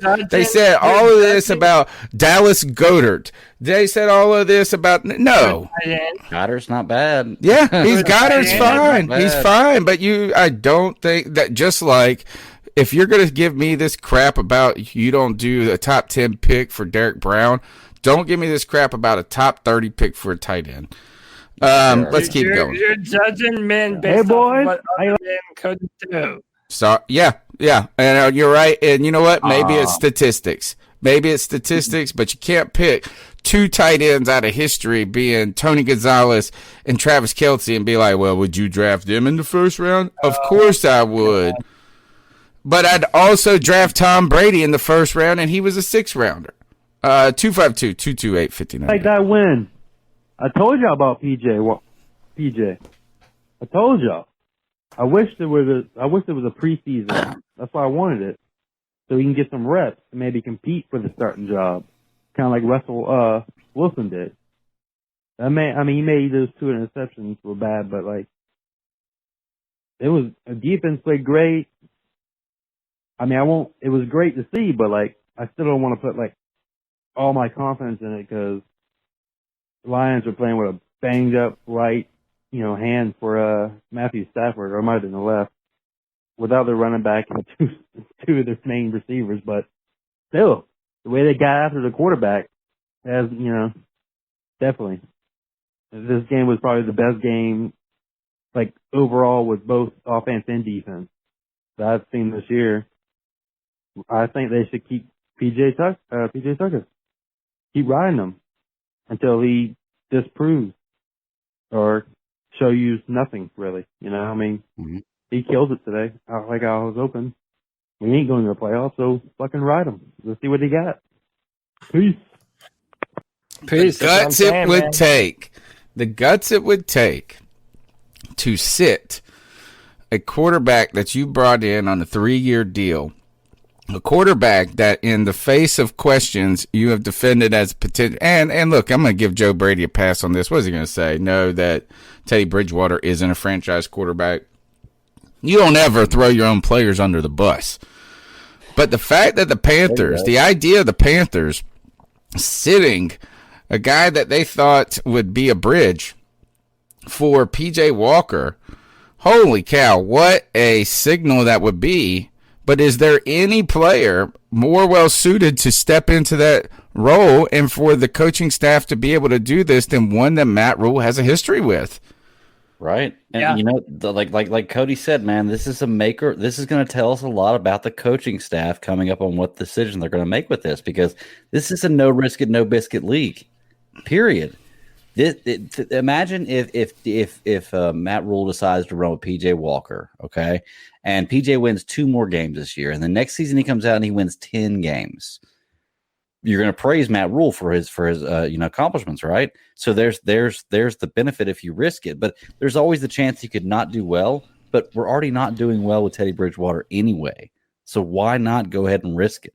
One of my friends on Twitter today, because, as this game's unfolding and we're kind of celebrating P.J. Walker in the moment, there's a group of people who know that we've been critical of Teddy. And so they're like, whoa, hold your horses. And one of my buddies brought up a good point is like, and I do think it's important, like CK said, is to take into consideration who we're playing. And that is that the Detroit Lions are not a world beater. And he said, well, and to think about this is, look, they allowed 27 points against the football team. They allowed a lot of points by an injured Jacksonville Jaguars team. So they have not been able to stop people. But he said, think about what this would look like if you were playing a Tampa Bay defense or something. And I was thinking about this a little bit. I don't know if you thought about what happened last week in the third quarter, we come out tied and going into the half 17 all. So it's a 0-0 game. Mm-hmm. The third quarter was a trouncing for a lot of things. The defense ultimately would give up some points, but did hold some field goal opportunities. Our offense could create nothing. And I wonder, would PJ have been any worse? I don't know. I don't think so. And I think that his ability to push the ball downfield and that aggressiveness keeps some defenses honest. And I think the Teddy Bridgewater underneath game has a limit to it. And so I would like to see PJ against a better defense. Mm-hmm. I think that anybody who is saying about, pointing out the team, which is a fair point, that you do have to consider the fact we were playing the Lions. Once again, they had more wins than us, and I'll point you back to the Atlanta Falcons game. We didn't say that when we beat the Falcons, who were a sorry-ass team, and we damn sure didn't bring that up when the Falcons beat the shit out of us. I'm so disappointed in the Falcons allowing down. I think we did. We did bring that up with the Falcons. That was a big part of the conversation. Like we were getting excited. Yeah, we were getting excited, and we had to. But that was his only 300-yard game too. So when people remind me of that. We pointed out we mitigated his stats with the Falcons. That it's the Falcons. Honestly, and we beat them. We pointed out that how bad they were. And we maybe not enough. Yeah, I agree with you. That's all I'm saying. Detroit's not a great team, but I would compare them to the Falcons, and we traded games with them. So I mean, it's not like Bridgewater played significantly better against way better or worse offenses or defenses. We lost to the Falcons once. Terribly. And again, like we've been, Teddy Bridgewater is who we thought he was. Mm-hmm. Like we had a preconceived notion of him. And sometimes, in fact, most times in life, your preconceived notion ends up to be wrong. Well, this is one of the occasions where we weren't. We have always known who Teddy Bridgewater is. We gave him the opportunity to change our minds and win us over and do all of the things that we didn't think he could do, and he didn't do it. So I really just can't imagine anyone making a legitimate argument that Teddy Bridgewater should be the starting quarterback of this football team. That's a joke. It's an absolute joke. And I think that, listen, and Tony's gonna get mad at me. I don't give a shit, dude. I'm right. I know my quarterbacks, and I stand by the things I say on quarterbacks. That's part of the reason too why the New Orleans Saints didn't kick the can down the road and play Jameis instead of Taysom. Sean Payton put his money where his mouth is. He said, "I've been telling you all that Taysom Hill is a starting quarterback, and I'm going to start him." And I haven't watched that whole game today. But when you see how that Saints offense is able to open up, when they're able to throw the football down the field, when they're able to use their quarterback on an RPO and roll them out and outrun a linebacker and get a touchdown, it opens up your offense, and Sean Payton knows that. It only goes to say what I've been saying about franchise quarterbacks. You need to have a mold and a foundation of a quarterback that can do things that allow you to be successful even when you're up against a good defense. That's what happens, man. And how coincidental is it? Taysom Hill started today on the day when PJ Walker started, and they both got a W. And they're both having to be the backup for a dink and dunk quarterback that can't throw the football down the field. I'm telling you, man, you have to have the answer at quarterback. And I fear that the Saints probably have theirs, and the Panthers need to know if we have ours. Mm-hmm. Well, Cody, what you were saying there, the point of the Saints, why they didn't kick the can with Jameis Winston, they went with Taysom Hill, same reason they got rid of Bridgewater. They could have kept Bridgewater if they thought he was the guy that was going to succeed. Drew Brees. You keep him. Drew Brees has 1 or 2 more years left. Period. So if you have Bridgewater there as the answer, why don't you keep him? They let go of him because they knew he wasn't the answer. Right. They knew he wasn't the answer. Let's not hold on. Let's hold our roll with this damn Taysom Hill. He went 18 for 23 passing. Okay, he had one long pass of 44 yards. That's it. The one thing he did different is he ran the ball. He had 2 touchdowns today. Right, Taysom Hill had 10 carries, 10 carries for 50 yards and 2. Let's not act like he was just down there stretching the field. Come on, we got to go watch. We'll go watch it. Rushing touchdowns count just as many points as passing touchdowns. And you know what? The same argument that I'm making for PJ Walker is what Sean Payton is doing with Taysom Hill right now. Instead of wasting time, he put him as the starting quarterback. And now going forward, he's going to have reps with the ones. He's going to have better time to know the routes, get on the same page with the receivers. And eventually you're going to see him get more comfortable in that offense and throw the ball down the field. Let me tell you this, is that if he would not have started Taysom Hill today, though, he would have looked like the fool for paying him $13 million to be a gadget player. Think about this for a second, guys. Jameis Winston is younger than Taysom Hill. Yeah, Taysom Hill's 30, bro. He ain't the future. He might be able to get you a year or 2. That's young. It's not young. Bro. Listen, here's Cam is 30. He is not. And he's always been hurt. He's always been hurt. 36, Roethlisberger 37, Brady's 43. What everybody's trying to do right now is they're going to try to compare Taysom Hill to Cam Newton. Cam Newton, if you guys believe Cam Newton could do it, why can't Taysom Hill? We saw Cam Newton perform deep ball accuracy to a max. He was an MVP in this league, and he was a quarterback in that league, right? He was quarterbacking. He was making the throws that he needed to make, right? Taysom Hill is relying solely on his athleticism to get people off the board. The problem with that is going to go away in the next 3 to 5 years. You're right. Preach. You're right. Or the next year. In the next 3 to 5 years, okay, you're talking about a bunch of quarterbacks that are in the NFL right now that are over 40 years of age. Number 2. First of all, these are transcendent quarterbacks. You cannot compare Taysom Hill to Tom Brady, to a Drew Brees. I don't even want to hear that. Right, you can't. And I wasn't defending Taysom Hill, just so y'all know. Listen. We're on Cody now. Don't you worry. Listen, I don't give a damn, man. Listen, every time I say something about quarterbacks, I'm right. So I don't mind being a little arrogant. Too bad Taysom Hill's not a quarterback. He's a great tight end. Okay, but listen, for the same reason, would you pick him in the first round? Oh my God!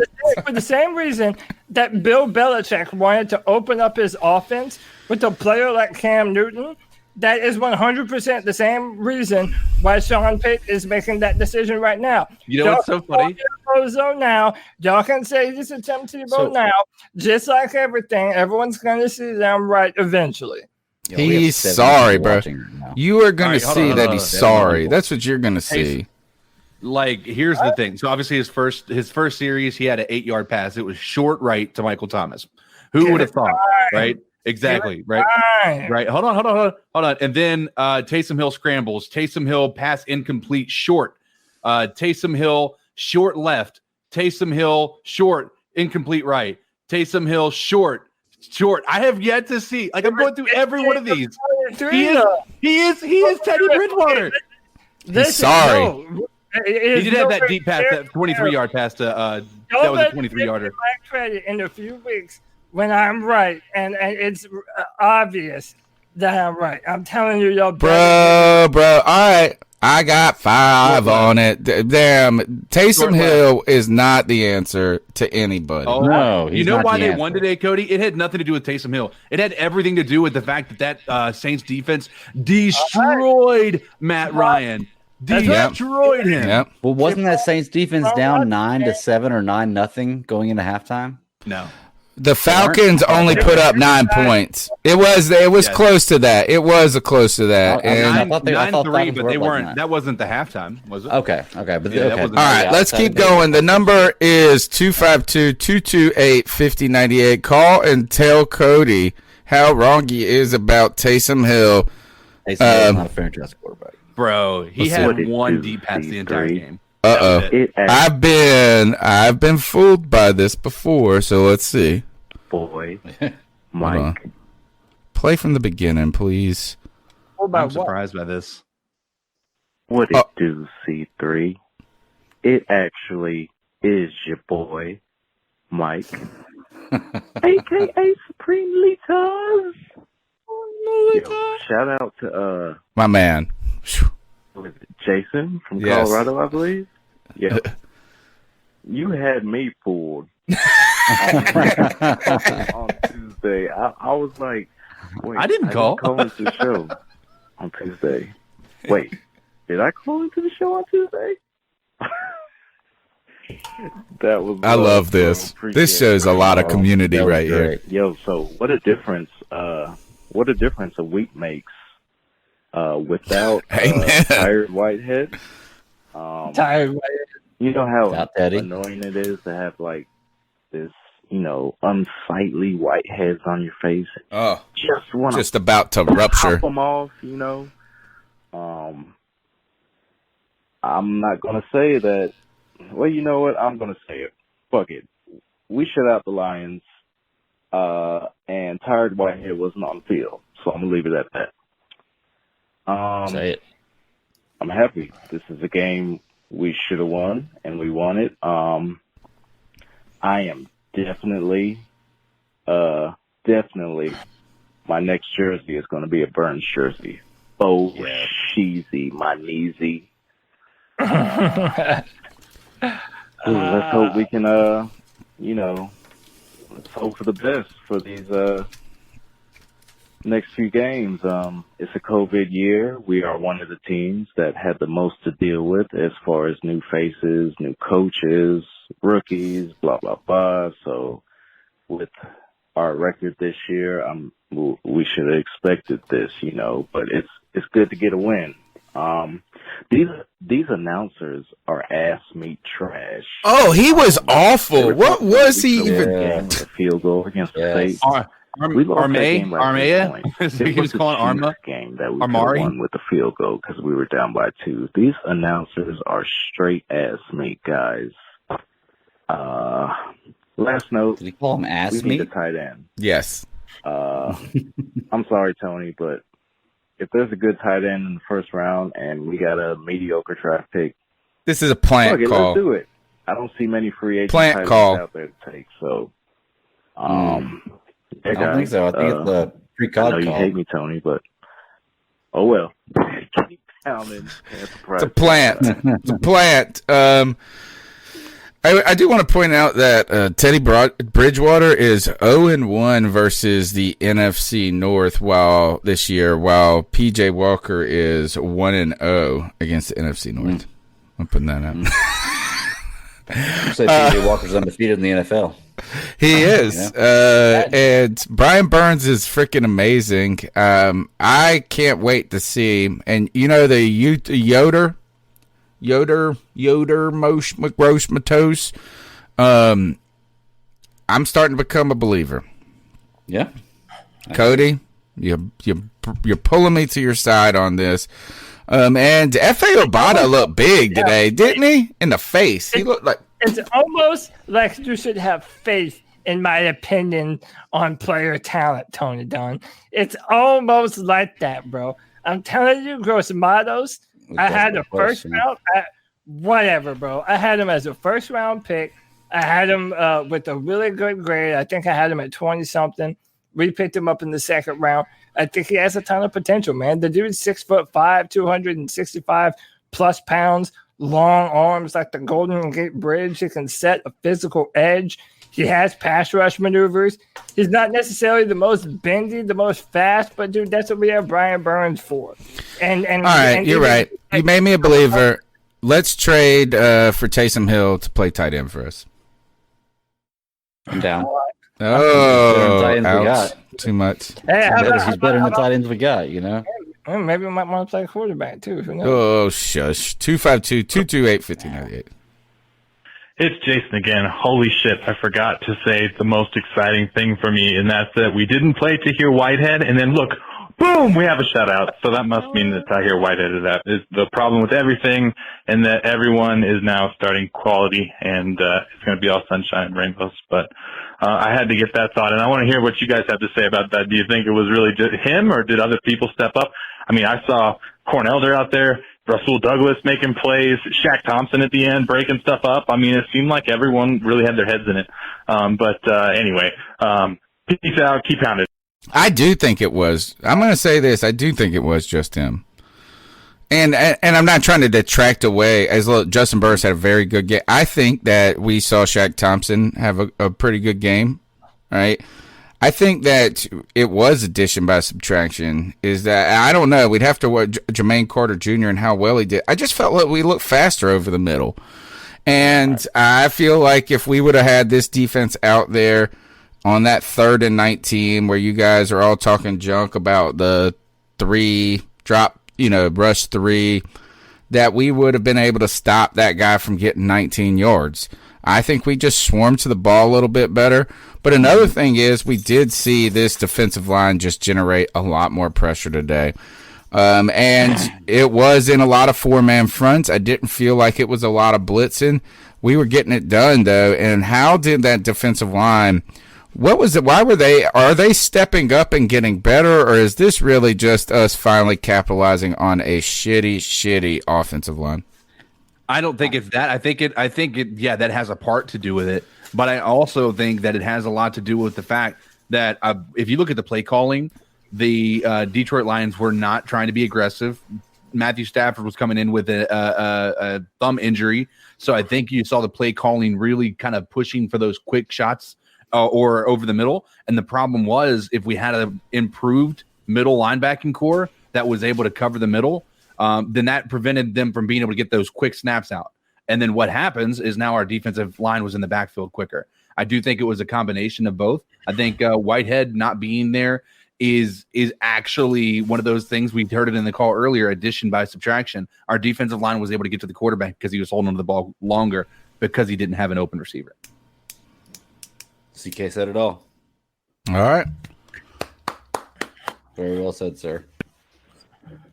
Yo, Panthers fam, Panthers nation. Oh, what a beautiful thing today was. Y'all see that? Y'all see that real motherfucking quarterback out there slanging and getting it? How can you not love it? You cannot love it. You love to see it, as they say in the Twitter world. Man, it's Josh from Mass. I mean, I get it. It's the Lions, but still, like, dude, come on. If you can't watch that game and understand, like, why P.J. Walker should be a bigger part of our future than Teddy Bridgewater, then man, I'm sorry, but not sure. I'm not sure you know the X's and O's well enough. I'm just That's not sure right, man. I'm just not sure you know it. And I'm sure there's a bunch of, well, you know, it's the Lions. No, shut up. The man's got the intangibles. And man, for his first NFL, he plays like he's got a Teddy BD. The game will give him that, but you know, as the game played out, he looked poised. You know, he had it, man. He got it. It's my opinion. This should be his team, yo. To hell with Teddy. We should have freaking started this kid before the trade deadline and got best call of the night. I don't know, maybe like a couple of 7th round picks for Teddy's busted, broken bum ass, because that's all he is at this point. Yeah. And don't be trying to. Ooh, I got a good scenario for you. Man's a bum. Always been a bum. Always gonna be a bum. Bum. I'm sorry. I know everybody likes to try to apologize for this man and his bumness, but man, nah. We ain't having it. We ain't dealing with it. Apologizing for his bumness. I like that. Keep being a goddamn bum. Like to point out that P.J. Walker hasn't lost a game for us yet this season either. So, I mean, you know, as far as win percentage goes, he's got Teddy beat by miles. Like, a lot of miles. I mean, you know, And then Brian Burns eating today, and our D line looked pretty good today. Can't complain. Dan, yeah, it's the Lions, but whatever, man. Like I think this was a glimpse into the future with the right pieces in place. What this team could be on almost every given Sunday, if things are put into the right place. You'll love to see it. And don't think for a minute, I'll be like, he stopped. No, Teddy's still a bum. Teddy's still a bum. Teddy's still a bum. Bum ass. All right? Mark it down. Bum, bum, bum, bum, bum, bum, bum, bum. That's all he's ever going to be. Josh Mass signing out. It's PJ Walker season out here. What is the okay, so how do you approach this? If you are, and I'll give this to Cody to start, if you are the Matt Rule in this situation and you have the guts to do whatever, you're not handicapped by PR, you're not handicapped by what the contract is. What's the right way to approach this? Is it to start PJ Walker, 25 years old, and if he continues to play well, maybe consider that you played yourself out of a draft pick, and to think that we go into next year with a real true quarterback kind of competition, and PJ Walker has a legitimate chance to be the starter next year? Or do you play PJ Walker, have success, and then think of both of them as potential trade bait as you then try to go after your franchise quarterback? So let me say this, man. Can we take a moment? And this is still on. I promise I'm not changing the subject. But okay, so that was Josh, right? You have guys like me and Josh who have been on Team Tank for a quarterback, actually excited about what the Panthers have right now, about what they're doing right now. I mean, that shows that it was never about just drafting a quarterback. Now, to answer your question directly, Tony, I can't think of any team, especially that's going to be picking up in range for a quarterback, that are going to take a bundle of a dink and dunk Teddy Bridgewater that, one, we're trying to get rid of after we paid, but then an undrafted player who knows what PJ is going to do the rest of the season. Yeah. No, that's what I'm saying. What about Chicago? Up, even still, I don't think so. Yeah. No, they're probably going to have. They just paid Foles, didn't they? And they're going to have a record that looks just like ours. They're probably going to be in the range that we are too. So it's like. But if you trade Teddy for him, and then you have your first round pick, and you say, "Hey, we will trade you a 13 and a 14 for a number 6," you could do that. Do you think Chicago's going to look at us and say they want Teddy Bridgewater for the 13th pick in the NFL draft? No. Well, they are win now, kind of. That's another town that doesn't have a quarterback, and they're desperately trying to find the guy after they missed on Mitch Trubisky. Like the same thing. You could get something for Teddy, though. You could get something for him. You could get something for him, maybe, but not. I don't think you're going to get more than like a 3rd round pick for Teddy. To be truly honest with you, So are you comfortable with PJ Walker being a starter for a whole season then? I'm cool with that. After just one game?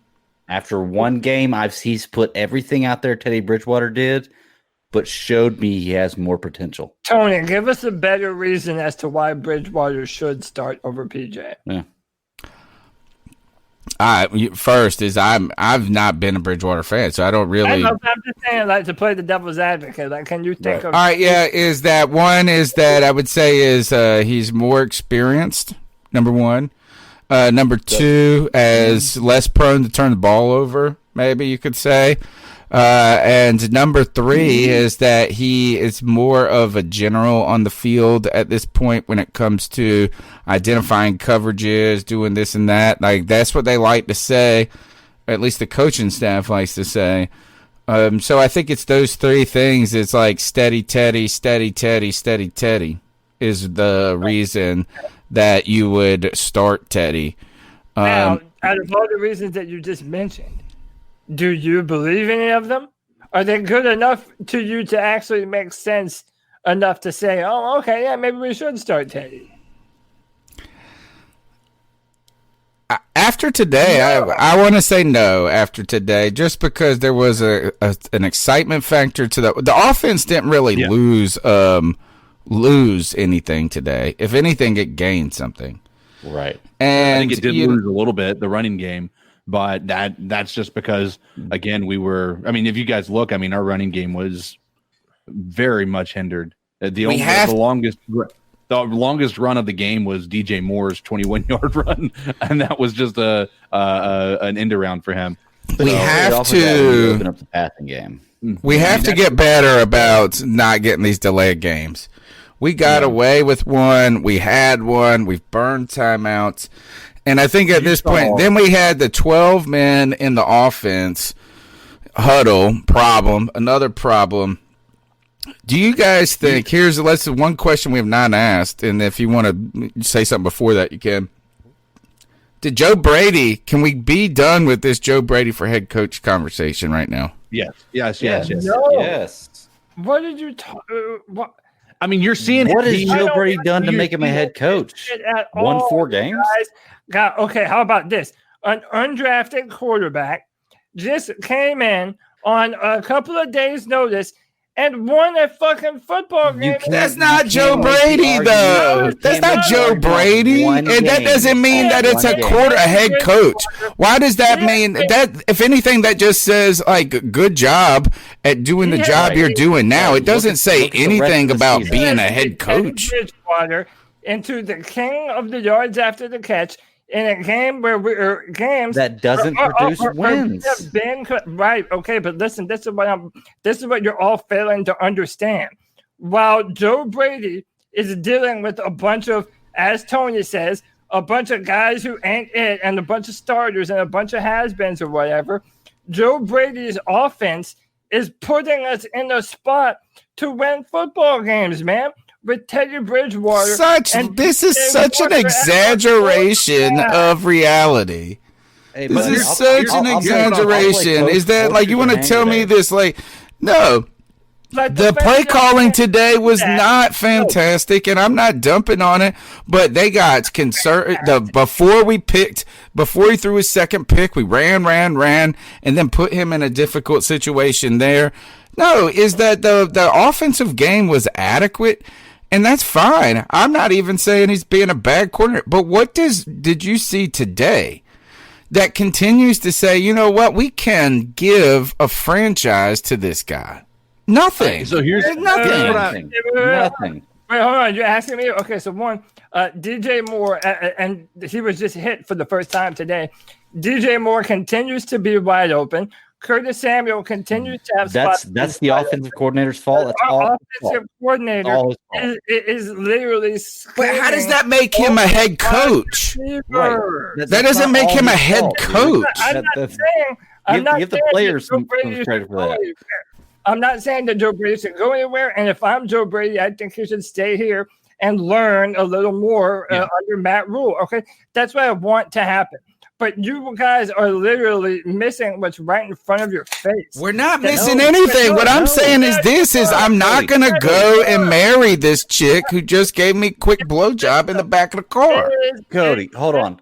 Is elevating the subpar talent on an offense that has no one. No. McCaffrey, and McCaffrey hadn't even been playing for us. No, Cody, you're telling me. You're telling me that DJ Moore catches a ball, misses 2 tackles, gets through 2 tackles, and gains an extra 18 yards, and that's Joe Brady's cause? That's Joe Brady that did that? That is not Joe Brady that did that.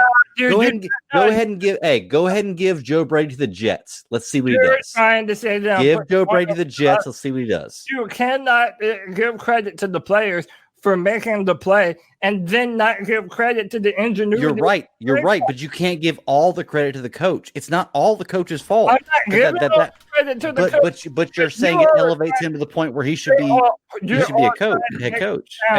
Like it's absolutely absurd based on what Joe Brady is doing I agree. We have 4 wins. We have 4 wins. We have 4 Yeah, wins. I do think it's absurd. I think it is absurd to think that anything he's done qualifies him to be a head coach. Yeah. If anything, is that right now he needs to prove a lot of other offensive coordinators would not have been as successful as Joe Brady is. That's not my point. That's not my point. That's not my point at all. That doesn't mean he should be. It's a different point. It's a different point. Here's the part of it. Today we saw him actually make some mistakes. He wasn't getting his formations out there in time. We saw him be a rookie offensive coordinator in the NFL. All right. That's why I'm saying that he will not be a head coach next year. And it's not because he's not playing, like drawing up a good offensive plan. I think our record is going to be bad enough to where nobody's going to want to hire him because of our record. I mean, we can all say all we want to say, but the reality is he came in here and our offense has been decent and one of the better ones in the NFL, but at the same time has not produced the same way that it should. Hold on. Let me finish. Oh my God. All right. Listen. It's been and it has a lot to do with the talent on this team, and his scheme has been really just. Listen, Cody. Here's the thing: we have been so frustrated by his dink and dunk. On the die. Have you not? My God. All right, we know that Teddy Bridgewater has an arm to get the ball down the field, right? We've seen him do it. We've seen him do it. Joe Brady has the power to force that, and he has not. He has been okay with this underneath dink and dunk offense. So he's supposed to run on the field and slap Bridgewater in the ass and make him throw the ball down. You just said that you shouldn't give him. Bro. But listen to what you're saying. In one breath, you're saying that Joe Brady should be given credit for the after the catch yardage. Yes. But on the same note, you're saying he shouldn't be given blame for that system. Yes. For implement. Listen, I'm not saying that it's been perfect. How about this? I'm willing to put my money where my mouth is to all 3 of you. I'm not saying that he'll be a head coach next year, but I guarantee you, at the end of this year, Joe Brady will get requests from other football teams. See, that's not fair. Of course he'll get requests. Of course he'll get requests. Come on. He's not going to be hired. Fine. Of course he'll get requests. That's not the question. We're debating him being a head coach. We're not debating him getting requests. If you're a candidate to be a head coach, and I'm an NFL decision maker, hold on. And I'm an NFL decision maker, and I come to you and offered you a head contract to be my head coach, does that not mean that an NFL franchise thinks that Joe Brady has shown enough to be the head coach of a football team? Maybe, or maybe they're just running through the motions. They're just extra. Let me ask you There's a difference between getting a request for an interview and getting an offer, bro. Like, let's go ahead. Let's be clear about that, Cody. You cannot be like, I guarantee you he will get an interview, and then be like, and then when he gets an offer, do you not tell me that he's right? No, here's the idea is this offense has been pretty cool. It's been better that he has proven a lot to me about being a coordinator. But that, again, does not prove anything to me. Is that this is puppy love if you think that it's too quick. I want to get married to this chick after the second date. And I'm sorry, is that I am not taking away from him being an offensive coordinator. But guess how many No, I'm not at all. I don't think so. No, is that just because you're great at your job does not mean that you're going to be great at a different job. Mm-hmm. It's a completely different job. And dude, how many great offensive coordinators and defensive coordinators have we seen suck a dick at head coaching? So no, I am not going to go overboard for him doing what he was supposed to do. He was supposed to be a good offensive coordinator. Right. Has he been transcendent? No, he hasn't been transcendent. He has not been, revolutionized the game. No, he hasn't done any of that. He has been competent and better than expected from someone who needed to see more. What do you need to see from Joe Brady to be a head coach? How about this? Experience. Experience. Ever be a real and I agree with you. I don't want Joe Brady to go anywhere. He benefits our I didn't say go anywhere. I said, can we end the head coach talk this early? It's been premature, bro. It has been premature.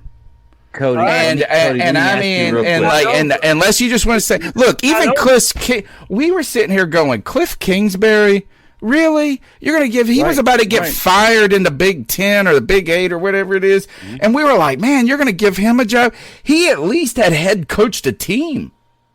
What if the Panthers finish 8-8 or 9-7, and we go on a stretch down the road here, but PJ Walker? Well, then Phil Snow should be a head coach. Then Phil Snow should be a head coach. But we're not there yet. We're not there yet, so you can't project that on us right now. Well, then I'm hiring Phil Snow. Cody. I'm hiring Phil Snow. He took more bums and did better.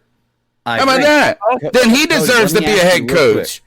Also pretend that you haven't seen the things that has people interested in being an offensive coordinator. That's what I see. I'm interested in him being a coordinator at this point. I've not seen anything that says that this guy has the fortitude just yet. Look, he's got to make his bones, bro. He ain't made his bones yet. 252-228-5098. Let's move on a little bit and get through some of these calls. If this person speaks. Quiet. It's a 2-minute and 28-second call. I do have one question that I want to ask Cody after we get. All right, go ahead, because this call is a bust. Go ahead. All right, Cody. Let me ask you, who's done a better job at their job, Eric Bieniemy or Joe Brady?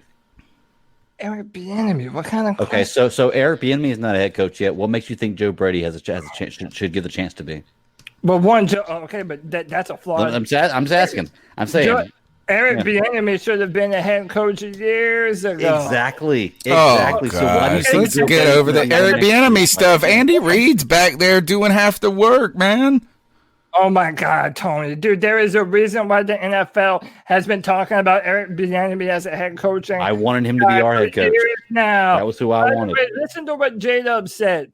The league is buzzing about Brady being a head coach. We didn't create this narrative. Okay, you're hearing this for a reason.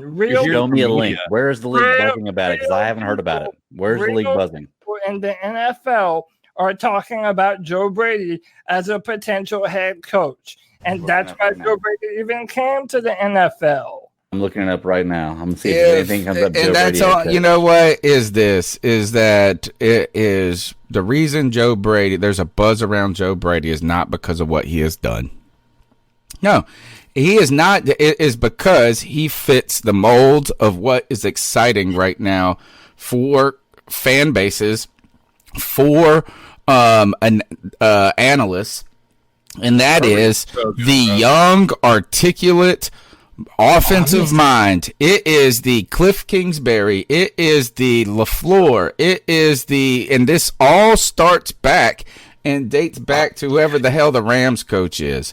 This is when that model started, and Joe Brady fits that mold. That's why the buzz is there. 252-228-5098. What's going on, C3 Nation? This is your boy, Jay Anderson. Just hitting y'all up. Man, the game, it is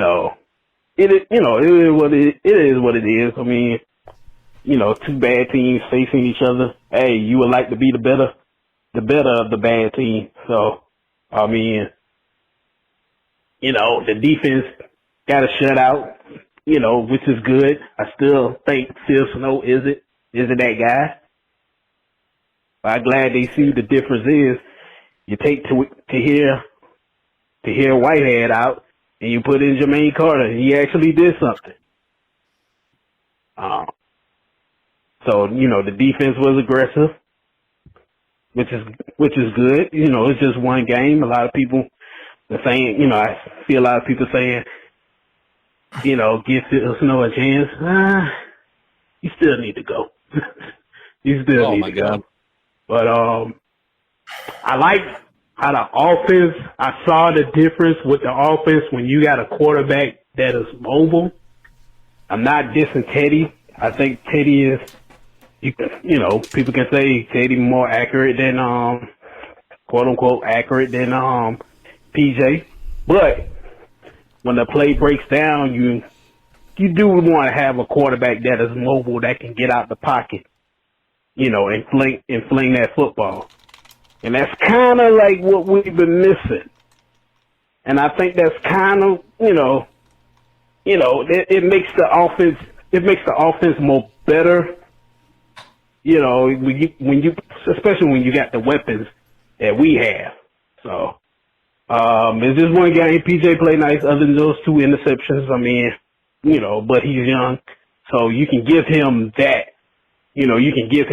Other than a veteran quarterback that makes some mistakes like that. But good win for those guys, man. Y'all hold it. Thanks, Jay Anderson. Let me see if this is same. Nope, that was the end of his call. All right, your guys' thoughts. Did I lose everybody? No, you're good. I'm sorry. I'm talking in the chat. Sorry. Talking to the chat. Yeah. By the way, my man J-Dub is 100% on my side, man. He said, if you haven't heard people talking about Brady being head coach, do you even cover the Panthers? I've heard it, and I said, can we stop it? And that's what I'm talking about in the chat right now.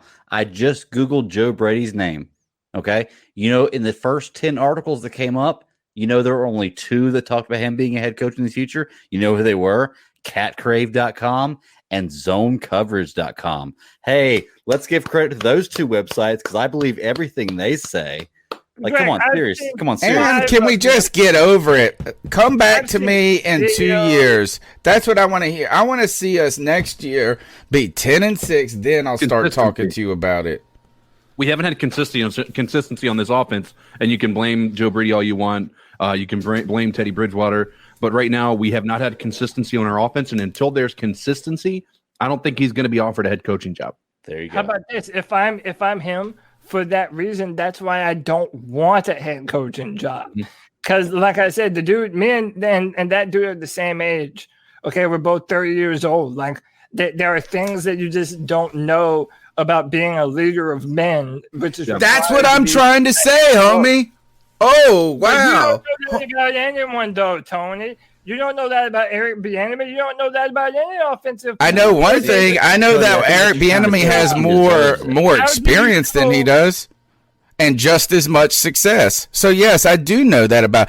All I'm saying is this: is that I think the hype train is a little too eager to find the next Sean McVay, this and that. And so, yes, is this, someone put, Mike Jones, this is a relevant point. He says this is kind of the blueprint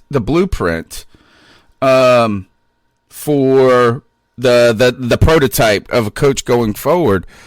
And yeah, it is hot right now, and it's kind of, and the reason this is hot, the hot young coach, the hot offensive mind, is because for so long we just got the retread coach in the NFL.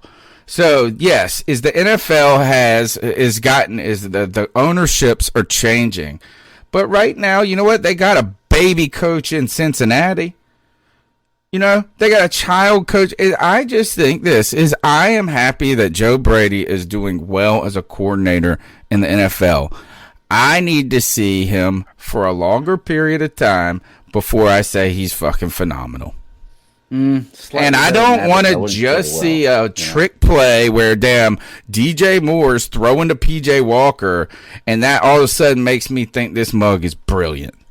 Is that I think he needs to continue to perform. He has performed well, but if you want to tell me that what has he done that puts him out of the conversation, I ask you, what has he done that's put him into the conversation? Phil Snow should be more in the conversation than him then. If you think that him having a fucking mediocre offense in this league gives him the chance that earns him the call, then you should say Phil Snow's defense has been far better than it should have been with bums, and he deserves to get a damn interview. Yes. Look, people Tony, are looking at film, seeing what Joe Brady has been able to how he has been able to get receivers against good defense. What do you mean, no? I mean, these are the most talented receivers we've ever had. If this offense, if anything, has been slightly a disappointment. He has created a average to slightly than better average offense. That is it. average to slightly than better average. That's it, period. That's why we have 4 damn wins. Out of chicken shit. No.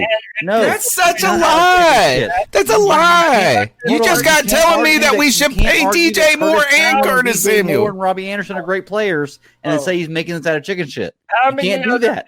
That's counterintuitive. You can't do that. I've made this offense competitive like Joe Brady has been able to. We have the same offense we had last year with Ron Rivera. Mike Shula had one of the most explosive offenses in the damn league. The same offense.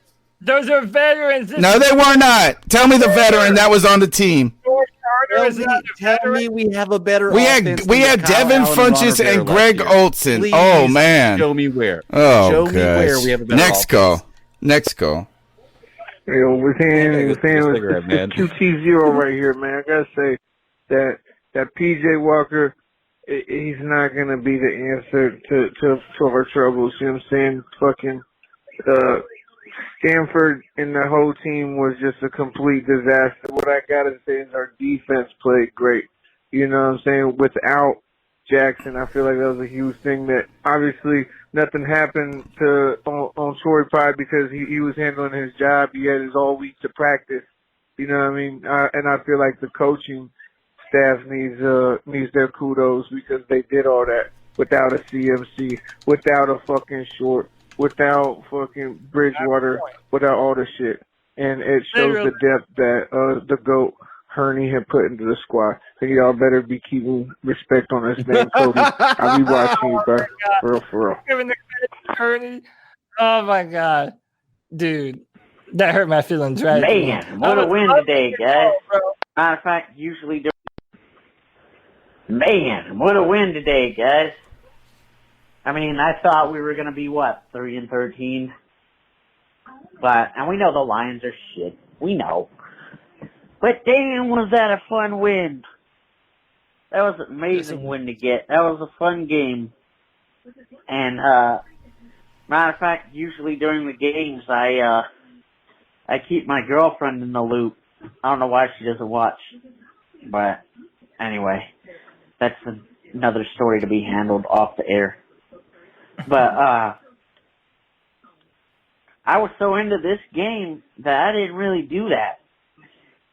I was just intrigued by this game and how, I wasn't really impressed with PJ Walker the few times he stepped in for Bridgewater, But I think today he just,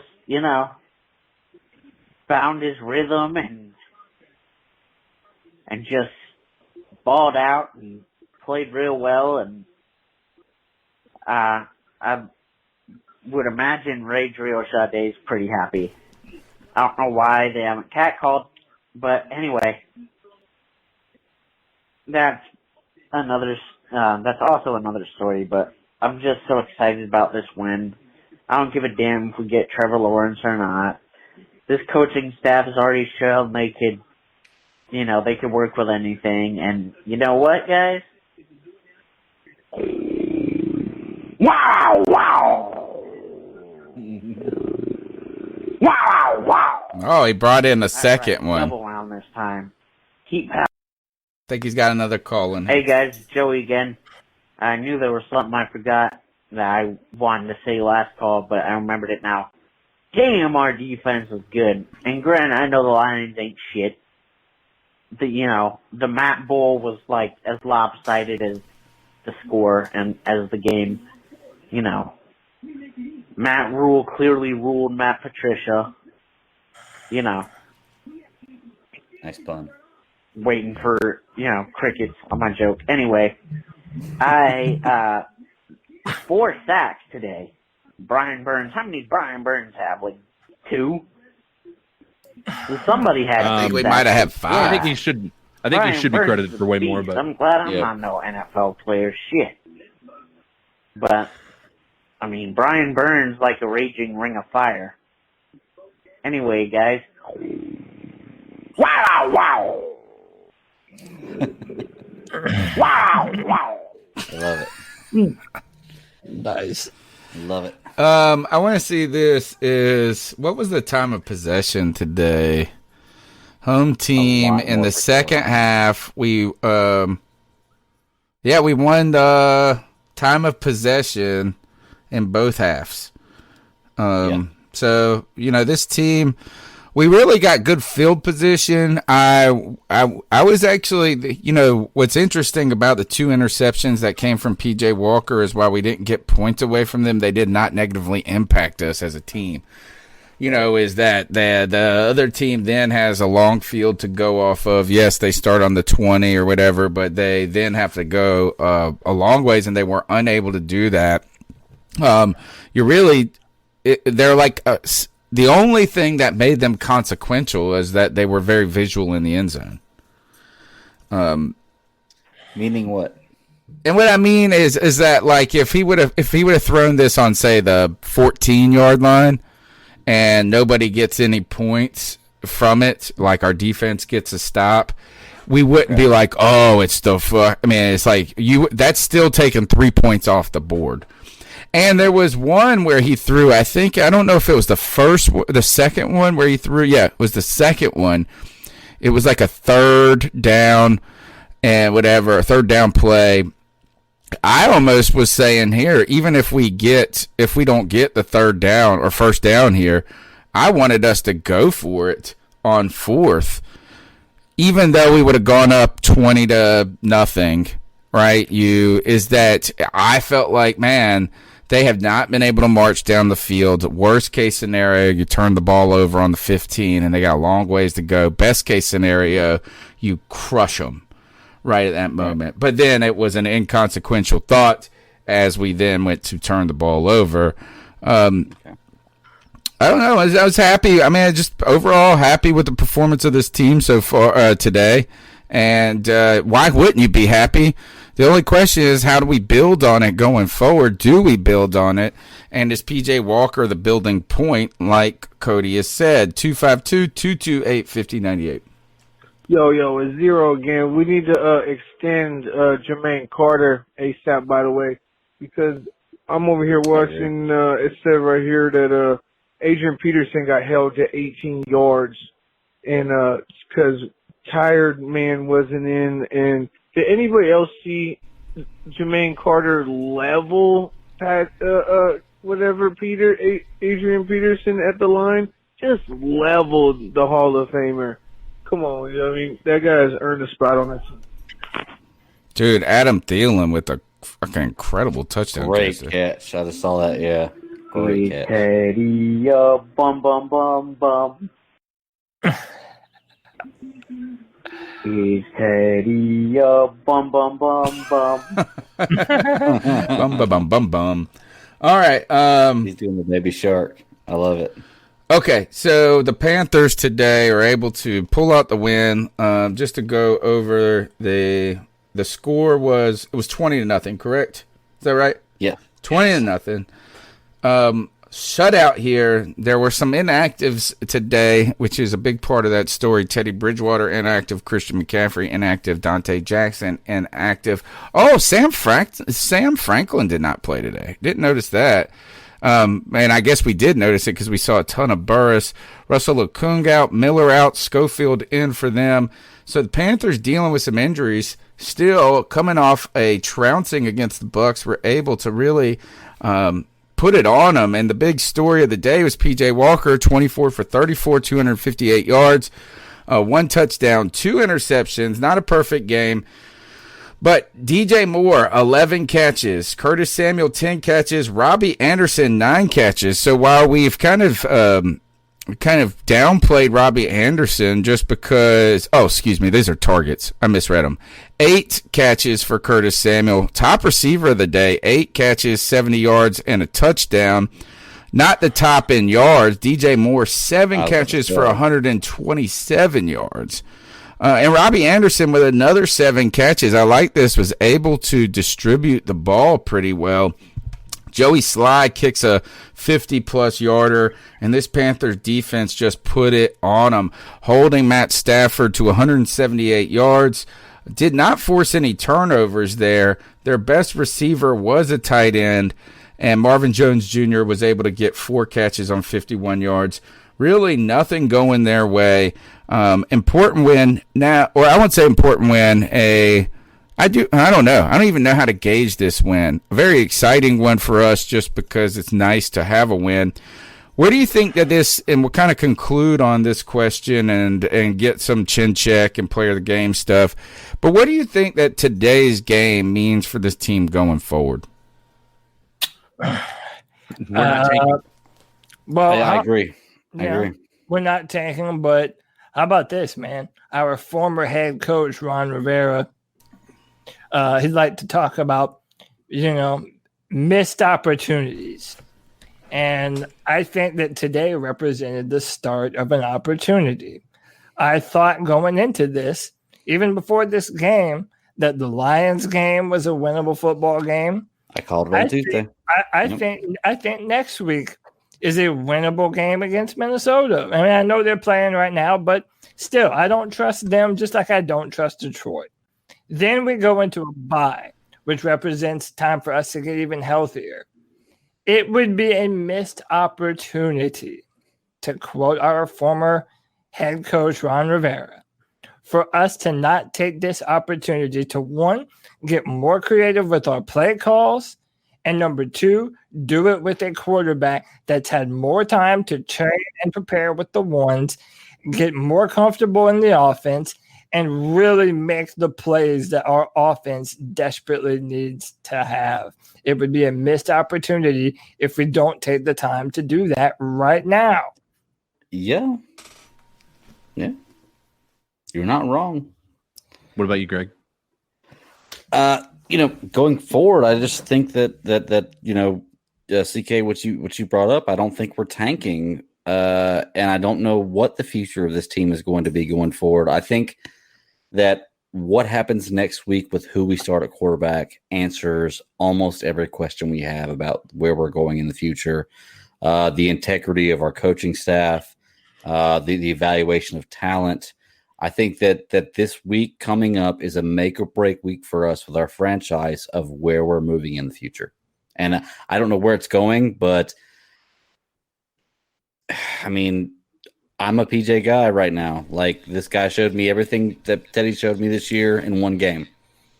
So, and the potential for more. So we'll see what happens. I think, like I said, I think it does mean that moving forward as an organization, I think we can go ahead and just wash out this idea that we're tanking. As much as people want to really push that narrative, tanking was never on the table. But I think now moving forward, we can actually start watching the team and hoping they win, right? Mm-hmm. Because up to this point, I mean, even though it does nothing for us outside of because we're not going to get a quarterback in the draft, like Cody says, barring something crazy happening, which I could see us losing out and then somebody at least getting a few wins and all of a sudden we're back in the mix of that conversation. But I think right now it's too fun to watch this team be good to not want us to win. And that's what I like to see moving forward. I think this organization and I think these players want to win. And I think they want to win badly. And I think that fire that was lit underneath them last week by Shaq Thompson moves forward, and these guys are going to be coming into the offseason with confidence. I think one thing is this bet between Greg and I. What are you? We got to get to 6. You got to get to 6, and I gotta get 6 wins. Yep. Today we hit 4. It got a lot more interesting after today. After last week, I was feeling, like I'm probably in the right here. Depending on where we go forward, there are 2 to 3 winnable games on the schedule left, right? I mean, like that you could say these are legitimate winnable games. The Vikings, the Broncos, and the football team. Now, I think this team has been legitimately able to win every week except for against the Bucs. That was the first time we really questioned it. I'll be interested to see. I think this is that I think there's a good chance that you could sneak this quarterback and PJ Walker in for another start under the guise that Teddy is going to have one more week and then the bye week to get healthy and then come back. Maybe you get a larger sample set. And then if PJ has a tough week, then you can go back to Teddy and feel okay. I really don't know. I think that what this today means and signals for me is that this team like you guys said, wants to win. And I think this coaching staff will do anything to win. And I don't even know if that for them, I think winning this week is just as important as winning down the line, and that's the way they kind of look at it. And I don't know, it'll be interesting. All of a sudden, this PJ Walker game and how it unfold is going to make the storyline interesting. I do think this is that today probably signaled that this team isn't going to get beat up mentally just yet. Yeah. Right. And after last week, I was concerned that was something that could creep in. That's why I was highlighting the Shaq Thompson speech as being imperative just on its own, whether of who it came from or not, right? Is that this is a moment where a team could avalanche, much like the Tampa Bay game avalanched against us. And right now, you see these guys doing everything it takes to make sure that's not going to happen. So still some football to be played. I don't know. Do you guys think that the Panthers get over do you think they win 2 more games this season? Yeah. And Greg wins the bet. Does Greg win the bet? I guess you should say. I bet on it. Yeah. Cody? Yeah, I would say so. I think we're probably good for, I'd say at least 1 or 2 more wins. Now, I mean, especially looking at Washington, we got Washington coming up. That should be a victory. We got Minnesota, which, dude, I think we're at least as good or at least on the same level as Minnesota. Yeah, man. Other than that, what's our exact schedule? We go Vikings, then we get a bye. Then we go on the road to Denver. No, we have Denver at home, excuse me. So we go Vikings, bye, Broncos, on the road against the Packers, on the road against the football team. We finish at home with the Saints. We could have 3 more W's this season. I can see us being in the green the next 4 weeks in a row. Well, we have a bye, so I can see us winning the Saints game as well, because they very well could be already in a spot that they're resting players. Yeah, they could be sitting Taysom Hill. Yep. Yeah. Hey, so I want to ask: Did they start Taysom Hill? Was there an injury to Drew Brees? Yeah, he has 5 broken ribs and a punctured lung. Okay. And he played part of a game with it. He won't be back. He won't be back for a while then. Okay. Yeah. Lucky Saints. Mm-hmm. No, I'm just kidding. All right. Let's go ahead and do defensive player of the game. Chin check. Who you guys got? I think it's very simple. Easy. Today is Brian Burns Day for me. Brian Burns. Yep. I'm right there with you, buddy. Brian Burns. No arguments. Nobody wants to congratulate F.A. Obata or Justin Burris? You can. I would like Justin Burris. I think Justin Burris needs some air time on this. He played an incredible game. He stopped a lot of possible first downs. Well, not a lot, but at least a few. He made some risky but yet paid off plays there. They got a tackle for a loss. I think that guy's got it dialed in today. Good point. All right, B and B's, Burns and Burris. Anybody else? Cody, your list. Chin check. Anybody else? Or are you with your boy Burns? Yeah, I'm actually gonna switch it up, man. I'm gonna say Yetur Gross-Matos. Nice. I like that, man. I like his potential. I like that he continues to get better. I've seen him make some plays this season. I think he's growing, and I think he's going to be a part of a tremendous 1-2 punch that we're going to have at edge for quite a little while now. So I like how many reps he's getting. I think that's more impressive to me. That shows a lot of what they think about him too. On the offensive side of the ball, who goes the player of the game? I'm going to go with DJ Moore with a big time downfield catch, making some big plays. And really just continuing to fight every game despite what people say about him. Dos tiempo, Tony. I'm right there with you 2 times, brother. DJ Moore is my offensive player of the game. All right, Cody. Yes. I'll go one of the only people that got a touchdown for our team today, Curtis Samuel. All right, and Man, come on, Cody. You already know what it is. Tony's is lobbing me softballs over here. PJ motherfucking Walker, boy. How about this? This cripple stands for Walker. How about that, damn it? PJ Walker is the man. I think he has a ton of potential. Listen, I'm not willing to say that the man is our franchise yet because I don't know that. And I'm not going to say something that I don't know. But what I do think is he has a ton of potential. I think he has far more natural talent than Teddy Bridgewater will ever have. I think he makes this offense dynamic in a way that it hasn't been up until this point. And I'm excited to see what he can do going forward with one of the best offensive minds in football, Joe Brady, calling plays for him, man. I'm pumped. I'm giving it to my man PJ Walker, man. Let's go. Kieran Choi gives the chin check to Shaq for lighting a fire on the defense after last game, and QT0 shouting out the chin check person of the week, or the guy that we named the award after, with Chin leading with tackles. He said, "Come on, exciting game today." More exciting than I expected, to be honest, on both sides of the ball, particularly the defense. Didn't know what we're going to get with PJ Walker. Was excited that it looked pretty darn good, or competent at the very least. All right, that's the seat. I'll say something. I want to give somebody else some credit. We haven't done it all season.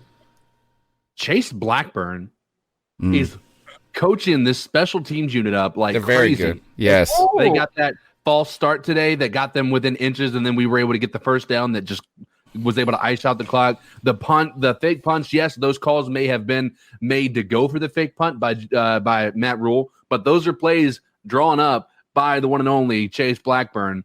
Dude's rocking it out this year. I think we need to give him some credit. We haven't done that this year. I agree, too, and there's one other component. It's kind of the hidden component of what the special teams unit has done, is that while the fake punts, those plays highlight it, is that really we have kept punt return returners, their return game. We've limited their return game.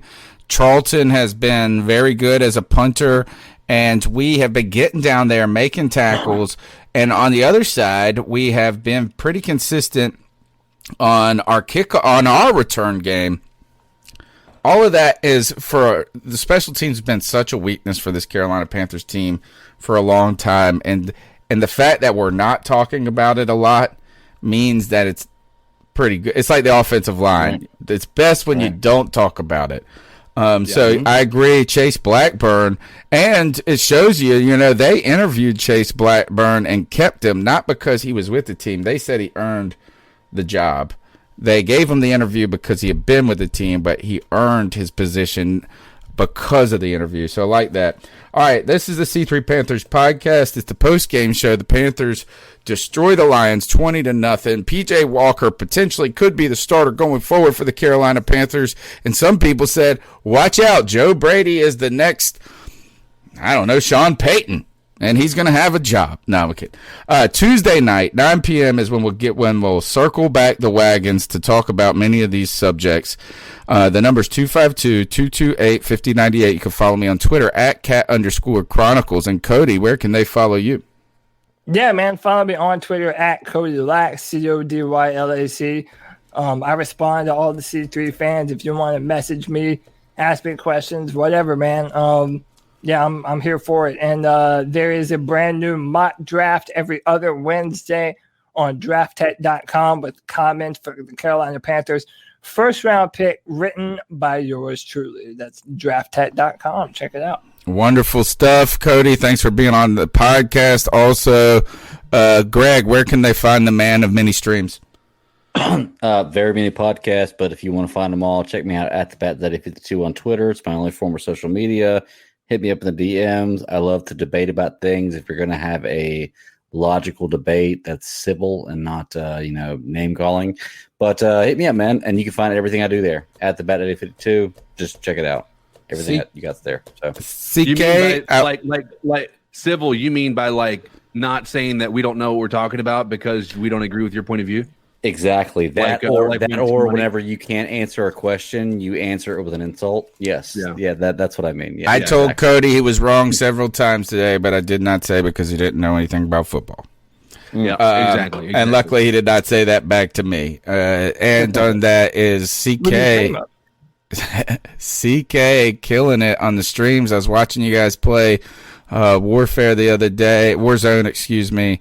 Very entertaining group. Where can these guys find you sniping mugs all over the place? You can find me on Facebook Gaming. I'm going to be Codizzle_Allen. Tuesday is going to be fun. I might not be streaming myself, but I'm going to be playing with the voice actor that voices Ghost in the game. Nice. So that'll be fun. He's a comedian out of LA. He's actually I play with him a lot, but if you guys want to check that out, he's going to be Jeff Leach is who you need to look for that. But yeah, find me on Facebook, guys. All right, that's the C3 Panthers post-game show. We'll catch you Tuesday night, live 9 p.m. Tell a friend about the show. Smash the thumbs up button. Call in 252-228-5098 and subscribe on iTunes, TuneIn, Stitcher, Apple. Oh, we're also on Amazon Podcast now. So wherever you get it, wherever you get your stuff, and we want to see you on YouTube too, and we want to see you in the chat room. Thanks for all your support. Keep pounding, guys. See you Tuesday.